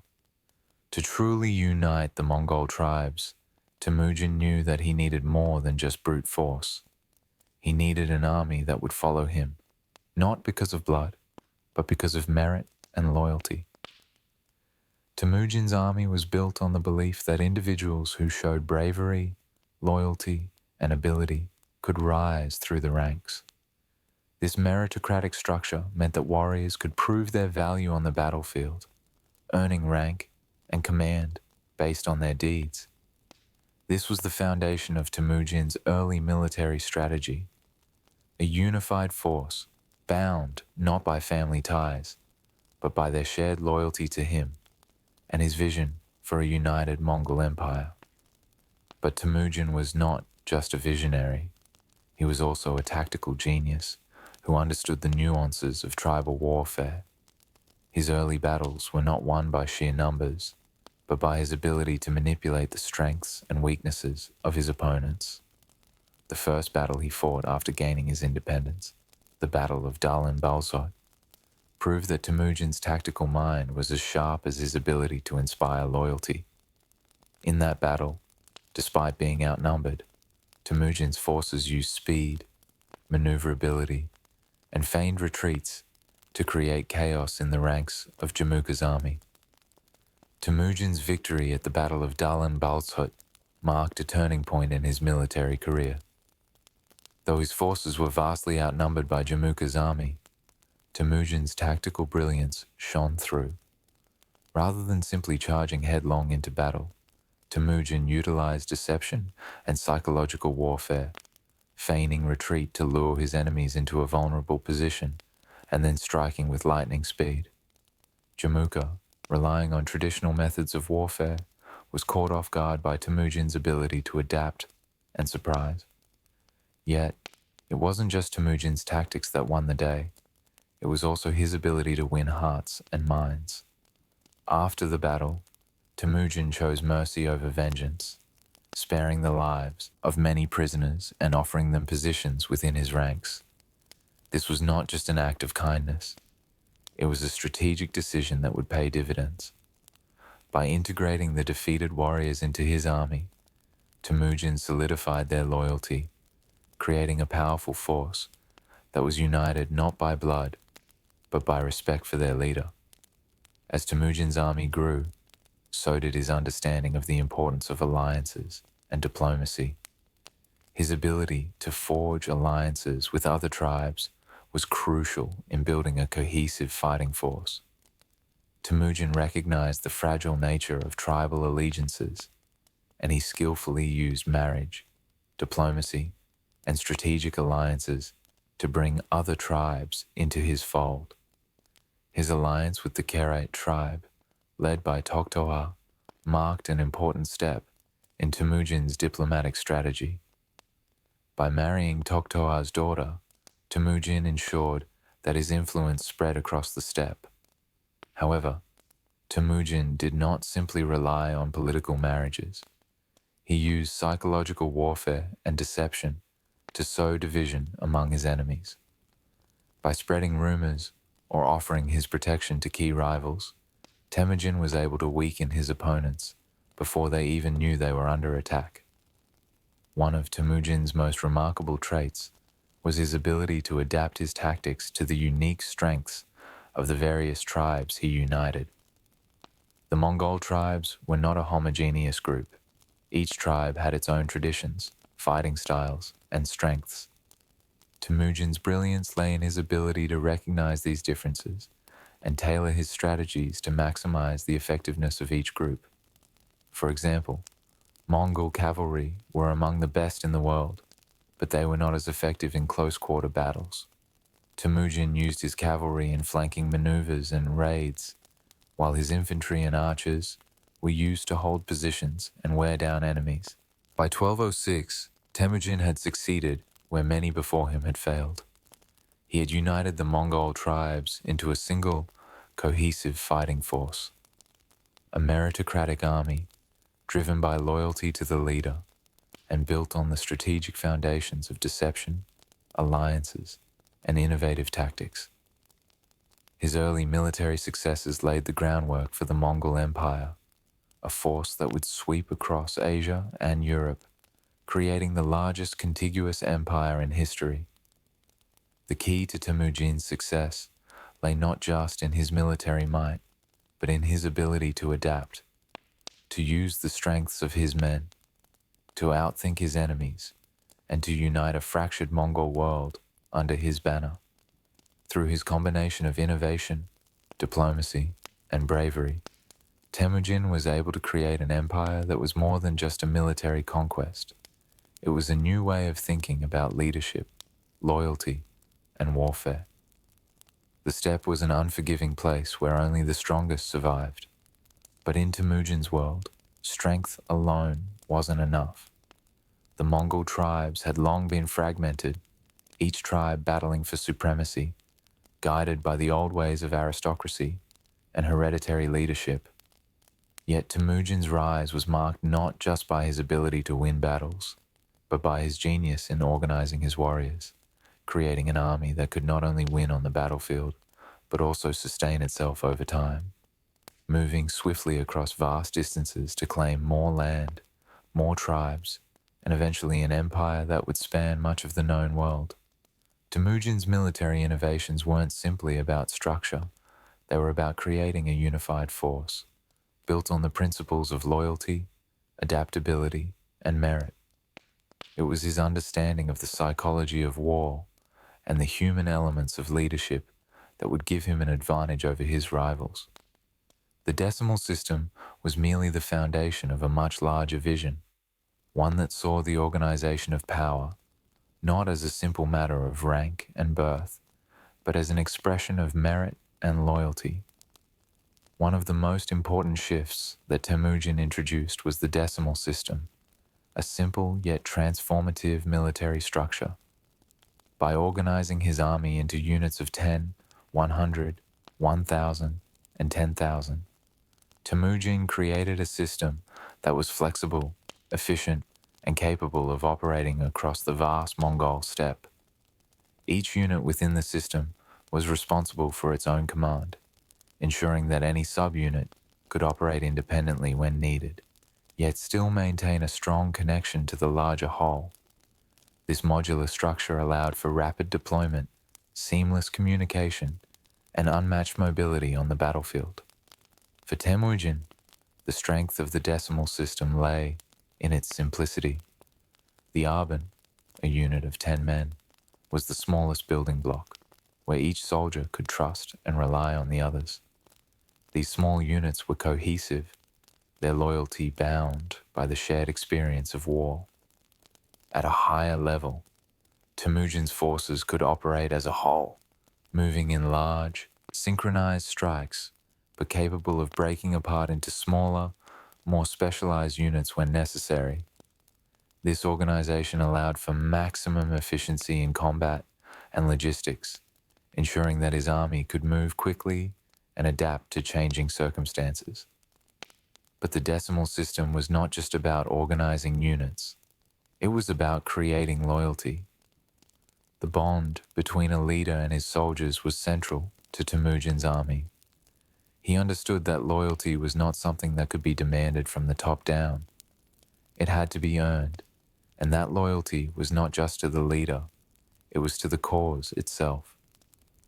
Temujin fostered this loyalty through merit, where loyalty and bravery were rewarded with rank and privileges. By leading by example and living through the same hardships as his warriors, Temujin forged an unbreakable bond of loyalty within his ranks.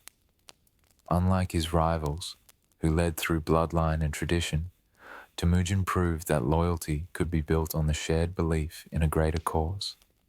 This would become one of his most formidable tools, as his soldiers weren't just fighting for land or glory, they were fighting for their leader, who had treated them as equals, men whose loyalty was earned rather than demanded.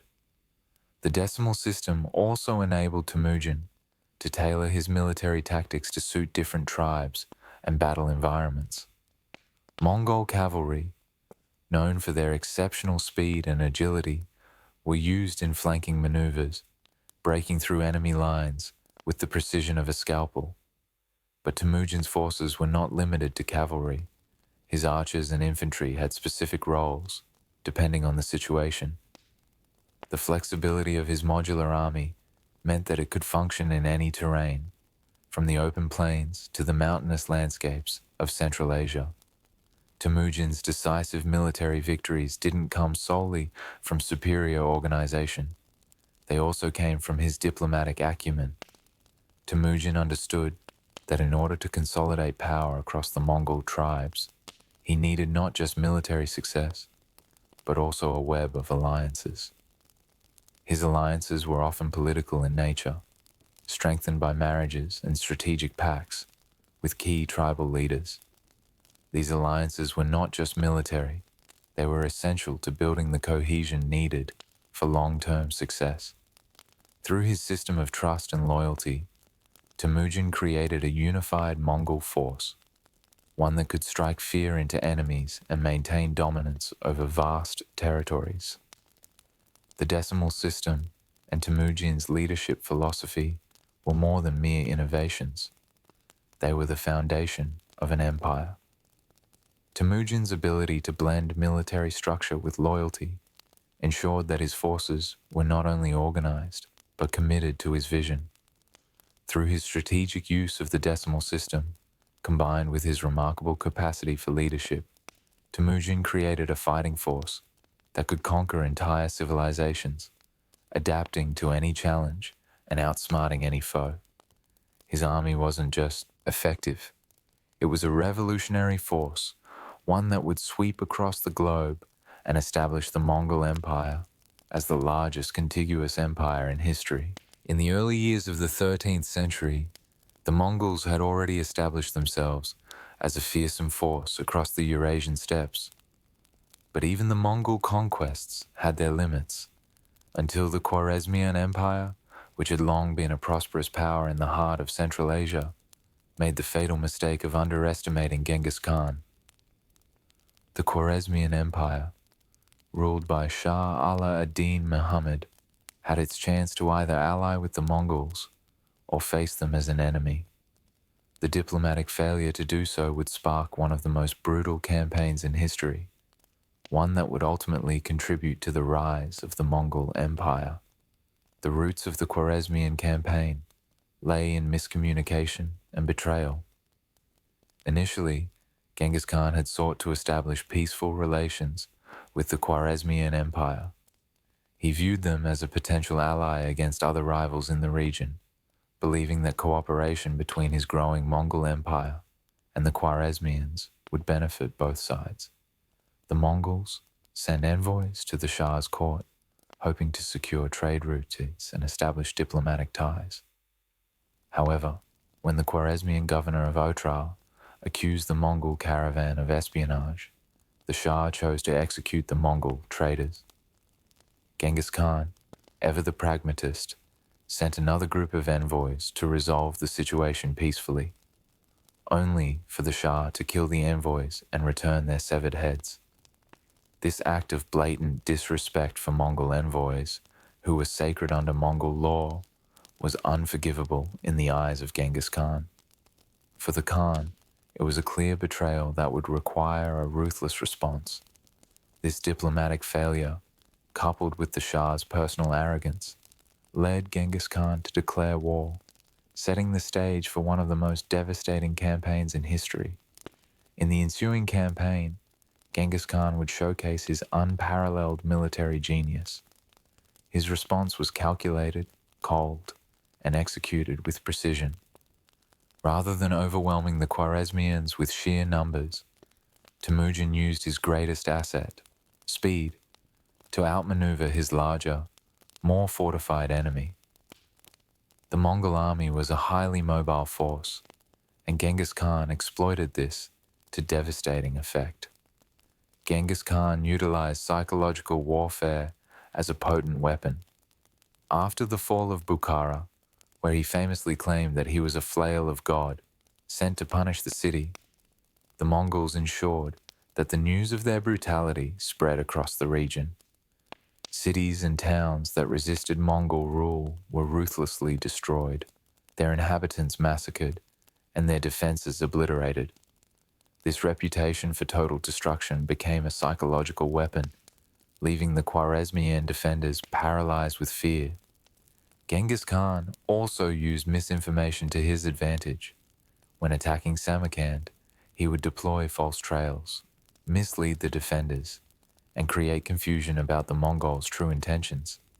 He was a master at making his enemies overestimate his movements, leading them into vulnerable positions. His ability to manipulate his enemies' perception and keep them in constant uncertainty was key to his success in the Khwarezmian campaign. One of the most iconic examples of Genghis Khan's military brilliance was during the siege of Samarkand, the jewel of the Khwarezmian Empire. Though the city was fortified and its defenders numerous, Genghis Khan used speed, deception, and his well-organized army to execute a perfect siege.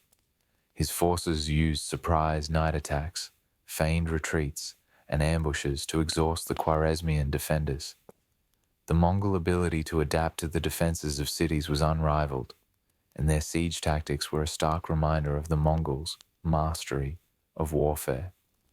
Another defining moment in the campaign was the Battle of the Indus in 1221.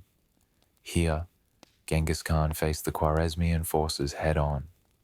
The Mongols, though outnumbered, employed their characteristic hit-and-run tactics, catching the enemy in a vulnerable position. As the Khwarezmians pursued the Mongol retreating forces, believing they were gaining ground, the Mongols turned on them, surrounding the larger Khwarezmian force and inflicting devastating casualties. This tactical feigned retreat was a signature move of Genghis Khan, and its success exemplified the Mongols' unmatched agility and military coordination. The Khwarezmian campaign had lasting consequences on both the Khwarezmian Empire and the Mongol Empire. For the Khwarezmians, the devastation was total. The campaign ended with the fall of Samarkand, the death of countless soldiers and civilians, and the complete collapse of the Khwarezmian state. The consequences of this brutal war were felt across the region, and the Khwarezmian Empire would never recover. For Genghis Khan, the success of this campaign cemented his reputation as one of the most ruthless and effective military leaders in history. It also set a precedent for the way the Mongol Empire would expand. The Khwarezmian campaign showed that Genghis Khan's vision wasn't just about conquest. It was about sending a message to the world that betrayal would not be tolerated, and that resistance to Mongol rule would be met with annihilation. The Khwarezmian campaign had profound long-term consequences for the Mongol Empire. It solidified Genghis Khan's place as one of the greatest conquerors of all time, and it demonstrated the effectiveness of his psychological warfare and military innovation. His uncompromising response to the betrayal by the Khwarezmian Shah established a legacy of ruthless efficiency, ensuring that the Mongol Empire would continue to expand, becoming one of the largest empires in history. For the rest of the world, the devastation wrought by the Mongols sent a message that would resonate for generations. Resist the Mongols, and you face total destruction. The transformation of Temujin from a tribal leader in the rugged steppes of Mongolia to the ruler of the Mongol Empire is one of the most remarkable stories in history. Born into a world where betrayal was common and alliances were often temporary, Temujin's rise to power wasn't a mere consequence of military might. It was the result of a vision that transcended the limitations of tribal warfare. Genghis Khan's leadership evolved from survival instincts to the creation of a structured empire, and the ways in which he balanced conquest with effective governance laid the foundation for one of the largest and most enduring empires in history. As a young boy, Temujin faced early setbacks that would shape his approach to leadership. His father, Yesugei, was poisoned by a rival tribe, leaving Temujin and his family to survive in a world where power was determined by tribal alliances and warfare. This formative period in Temujin's life laid the foundation for his deep understanding of the importance of loyalty. Loyalty that would become the cornerstone of his leadership. Early in his life, Temujin witnessed betrayal and instability as the tribes fractured, competing for territory and resources. His family's exile from the Bata clan, the difficulties of survival, and the loss of his father's influence all played crucial roles in shaping his future as a leader. In the midst of these adversities, Temujin realized that in order to unite the Mongol tribes, he would need more than tribal loyalty. He would need a new kind of leadership, one based not on kinship or bloodlines, but on merit, loyalty, and shared vision. As Temujin grew, so too did his understanding of leadership. His initial campaigns were fueled by the desire for revenge against those who had wronged him and his family, but it was his strategic vision that set him apart from other tribal leaders. Temujin's conquest was not only military, it was organizational. He built an army based on meritocracy, where warriors were promoted based on ability, not birthright. This system of loyalty, rooted in the idea that strength could come from anyone, was radical in a world dominated by tribal aristocracy. One of the most critical aspects of Temujin's leadership was his ability to adapt to the circumstances and environments of the various territories he conquered. Unlike many rulers who relied on inherited systems of governance, Genghis Khan integrated foreign administrative methods into the Mongol system, including the Persian taxation system, Chinese bureaucratic practices, and even Islamic trade laws. This made his empire remarkably adaptable, able to absorb the best practices from various cultures while maintaining Mongol military dominance. One of the most important achievements of Genghis Khan's reign was the creation of the Yasa, a legal code that became the backbone of Mongol governance. The Yasa was not just a set of laws, it was the embodiment of Temujin's vision for a unified Mongol society. As the Mongol Empire stretched across vast territories, from China to the Middle East, the Yasa became a unifying force that governed all aspects of life, from trade to military discipline. The Yasa was designed to be a universal legal code that applied to all people within the Mongol Empire, regardless of their cultural background or religion.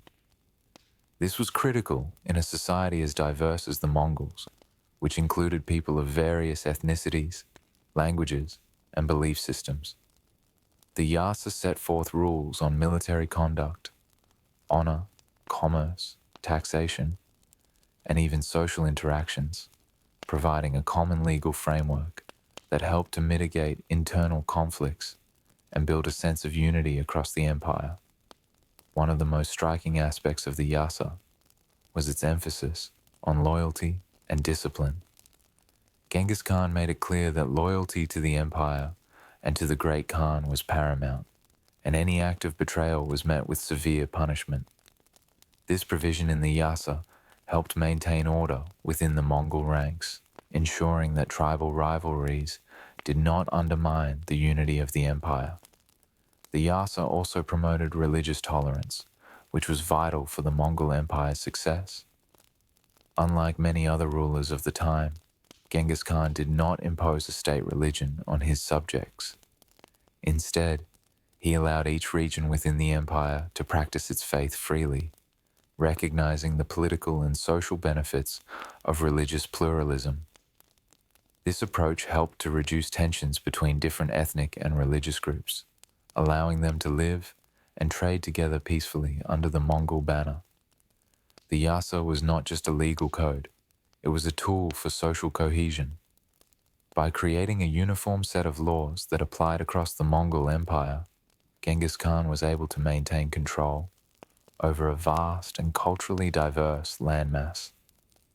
While the empire stretched from the Pacific Ocean to the Caspian Sea, it was held together by the common thread of the Yasa, which ensured that law and order prevailed even in the most remote regions. Beyond its practical application in governance, the Yasa also had a symbolic role in the empire. It represented Genghis Khan's vision of a world where discipline, loyalty, and unity were not just ideals, but actionable principles that governed daily life.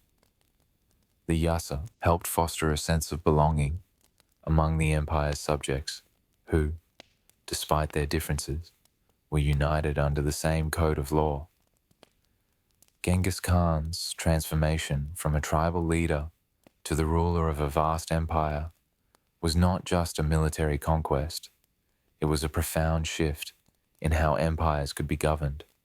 His ability to blend military strength with effective governance and to create a unified legal system through the Yasa set him apart from other rulers of his time.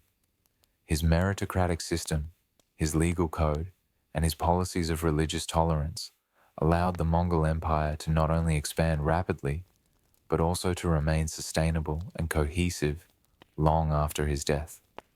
The Yasa was the bedrock upon which the Mongol Empire stood, ensuring that it wasn't just a transient conquest, but a lasting political entity that would influence the world for centuries to come.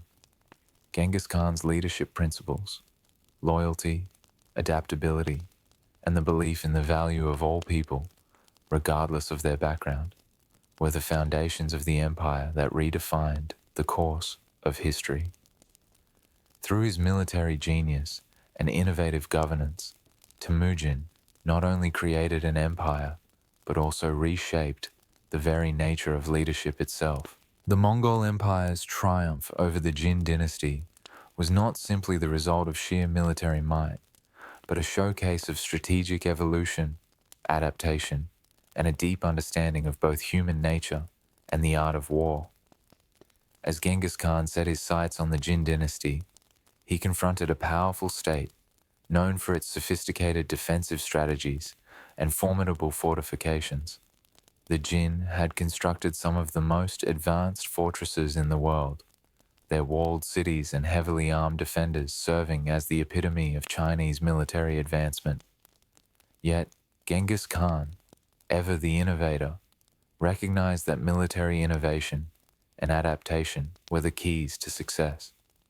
The Mongols, despite their origins as nomadic warriors, had already demonstrated an unparalleled ability to adapt the strategies of their adversaries. The Jin conquest would be no different. What made this campaign particularly remarkable was how Genghis Khan's forces combined their traditional Mongol speed and mobility with the advanced Chinese siege techniques they had learned from their adversaries. The Jin dynasty's fortifications were among the most advanced of the time. Cities like Zhongdu, with its massive stone walls, presented a daunting challenge to any army.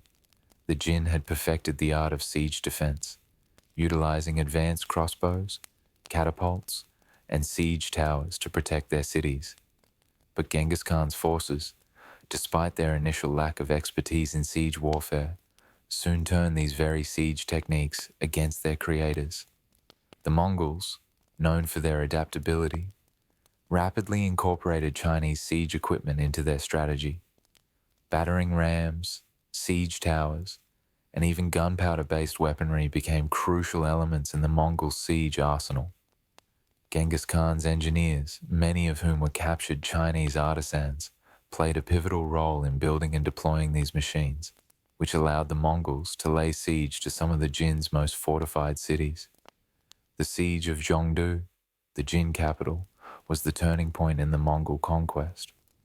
Though Zhongdu's walls seemed impregnable, Genghis Khan's army, after months of skirmishes, expertly employed psychological warfare and siege tactics that the Jin defenders had never faced. The Mongols utilized feigned retreats to lure the Jin troops into the open, where they would be overwhelmed by a counterattack. This hit-and-run tactic, already a hallmark of Mongol warfare, was adapted to siege warfare, breaking down the Jin defenders' morale. The use of advanced siege machines such as siege towers and catapults allowed the Mongols to breach the city walls, and the siege of Zhongdu culminated in the fall of the Jin capital. For the Jin dynasty, it was a devastating blow, but it also showcased the Mongols' ability to adapt and integrate new military techniques rapidly, a trait that would define their military success in future campaigns. Genghis Khan's psychological tactics during the siege were just as important as his military strategies. After the fall of Zhongdu, the Mongols didn't simply celebrate their victory. They made an example of the Jin defenders. The fall of the city was followed by a terrible massacre, sending a clear message to anyone who might consider resistance. The Mongols used fear to further demoralize the Jin soldiers and peasants, ensuring that no one in the empire would dare resist the Mongol invasion. This use of psychological warfare, alongside siege tactics, not only broke the Jin dynasty's defenses, but also instilled a sense of inevitability about Mongol conquest. The fear instilled in the Jin dynasty's leadership led to desperate measures, and by 1215, Zhongdu had fallen, marking a decisive victory for Genghis Khan. The fall of the Jin dynasty had profound consequences, both for the Mongol Empire and for the survivors of the Jin. For the Mongols, the conquest brought immense economic benefits. With the Jin territory now in Mongol hands, the Mongol Empire gained access to vital trade routes, agricultural wealth, and strategic positions along the Silk Road. This allowed the Mongols to further strengthen their empire, facilitating not only the movement of goods, but also the exchange of ideas, culture, and technologies between the East and the West. For the Jin Empire's subjects, the conquest was a disaster. The fall of Zhongdu marked the end of Jin sovereignty in northern China. The Mongols, driven by their military discipline, swept through the Jin heartland, massacring those who resisted and enslaving many others. Civilians, especially in Jin-controlled cities, suffered greatly, with widespread famine, displacement, and economic collapse following the Mongol onslaught. The Jin nobility was either executed or absorbed into Mongol ranks, marking a cultural and political upheaval that would leave scars on Chinese society for generations. The Mongols' conquest of the Jin dynasty was more than a military success. It was a key step in the Mongol Empire's expansion into China. The Jin fall paved the way for the Mongols to begin their conquest of the southern Song dynasty, and it provided the necessary resources and manpower to continue their rapid expansion. The integration of Jin lands into the Mongol Empire also set the stage for the creation of the Yuan dynasty under Kublai Khan, Genghis Khan's grandson, who would go on to rule all of China. Moreover, the Jin conquest was a momentous turning point in the evolution of Mongol military tactics. The Jin siege demonstrated the Mongols' ability to integrate foreign siege tactics into their existing military framework. The use of advanced siege weaponry, combined with their hallmark speed, psychological warfare, and adaptability, marked the Jin conquest as a textbook example of Mongol military innovation and a critical moment in the creation of the Mongol Empire. The death of Genghis Khan in 1227 marked the end of one of the most extraordinary chapters in world history, but it also cast a shadow of uncertainty over the empire he had built. The Mongol Empire, which stretched across Eurasia from the Pacific Ocean to the Caspian Sea, was founded not on institutions, but on the singular force of Genghis Khan's will. His ability to unite the Mongol tribes, expand his empire through brilliant military tactics, and instill a sense of loyalty among his followers was unparalleled. Yet, when he died, the empire he had so meticulously constructed revealed a critical vulnerability. It had been held together by the magnetism of his personality, and without him, it risked unraveling. The circumstances of Genghis Khan's death remain one of history's great mysteries. Several theories surround his demise, and although historical records offer no conclusive explanation, what is known is that Genghis Khan did not die a natural death. Some historians speculate that battle wounds sustained in his final campaign against the Western Xia led to his demise. Others suggest that a fall from his horse, a minor accident for a man so skilled in horsemanship, could have turned fatal.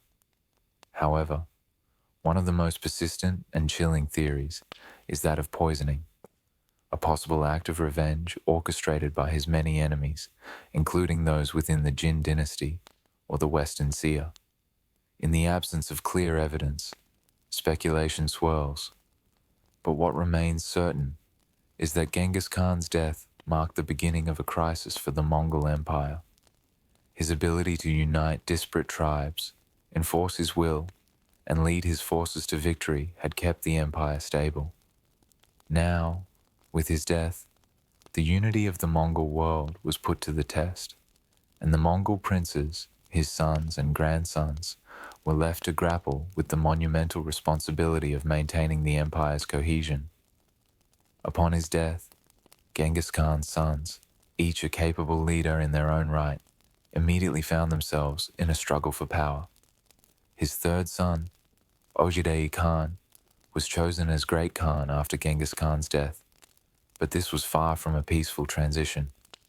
The process of succession was anything but straightforward, and the Mongol court, typically united under the overwhelming force of Genghis Khan, now found itself splintered.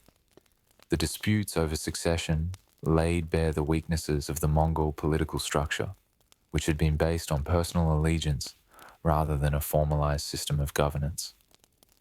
Ogedei Khan's reign was marked by internal discord, with several factions within the Mongol aristocracy challenging his rule. Though he eventually consolidated power, the divisions within the Mongol leadership were a harbinger of the challenges to come.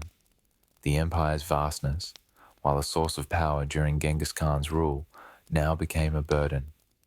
Without a centralized system of governance, the far-flung territories were difficult to control, and loyalty of commanders who had once served their father under the banner of Genghis Khan's charisma now became more tenuous.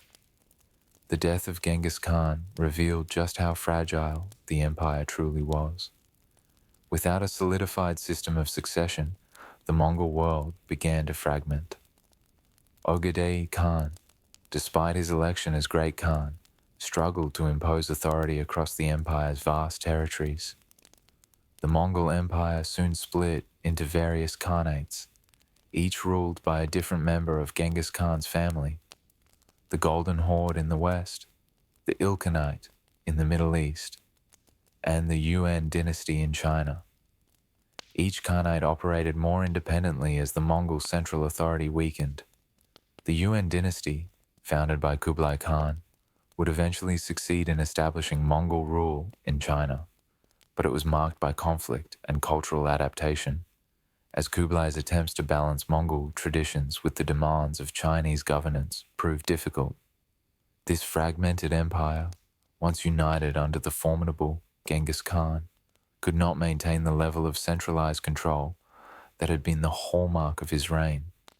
Genghis Khan's death was also a powerful reminder of the challenges of preserving a legacy after the passing of such a towering figure. His sons and grandsons, though fierce and capable leaders, lacked the unifying vision that Genghis Khan had embodied. As the empire's borders expanded, so too did the power struggles within the Mongol family. The succession issues and internal divisions within the Mongol court reflected the fragility of the Mongol system, which had not been built to endure beyond the central authority of its founder. Kublai Khan, who would go on to establish the Yuan dynasty in China, inherited the task of keeping the Mongol Empire's legacy alive. But by the time of his reign, the empire had already begun to fragment, and while his leadership marked a significant achievement in Mongol history, it also highlighted the challenges of maintaining control over an empire that had been held together by one man's will. Though the Mongol Empire fragmented in the decades following Genghis Khan's death, his legacy endured. The Mongol influence on trade, culture, and the flow of ideas between the East and West was profound. The Silk Road thrived under Mongol rule, and the exchange of knowledge, technology, and art between diverse cultures was unmatched in earlier times. The Mongol conquests reshaped the political landscape of Eurasia, and Genghis Khan's reputation as a conqueror, strategist, and leader would remain etched in history. Yet, the vulnerabilities revealed by his death underscore a timeless lesson. Empires built on personal authority are inherently fragile. Genghis Khan's empire, despite its vastness, was ultimately a reflection of his genius, and his passing exposed the gaps in a system of leadership that lacked the infrastructure to support long-term stability. The empire would endure, but it would never again the unified force that Genghis Khan had forged. The succession crises and the eventual fragmentation were a direct consequence of his absence, and the world would never again see the Mongols in the same light. The Mongol Empire, the largest contiguous empire in history, is often remembered for its military dominance and its rapid conquests that reshaped the world in the 13th and 14th centuries.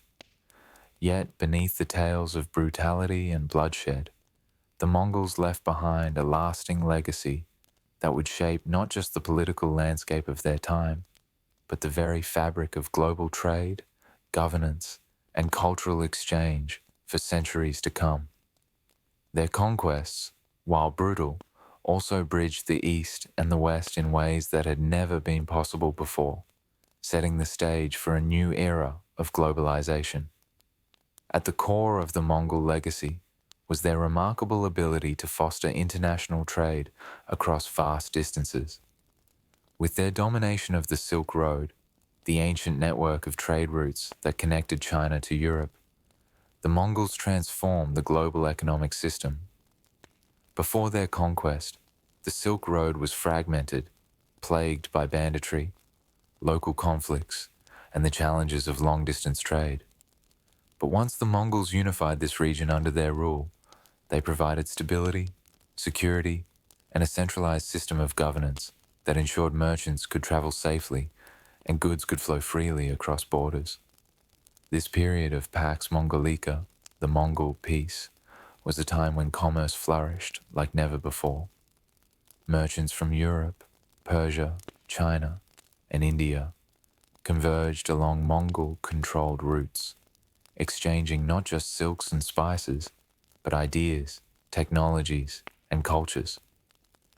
The Mongols facilitated the spread of technologies such as gunpowder, the printing press, and papermaking, all of which would go on to have a profound impact on the development of European society in the centuries that followed.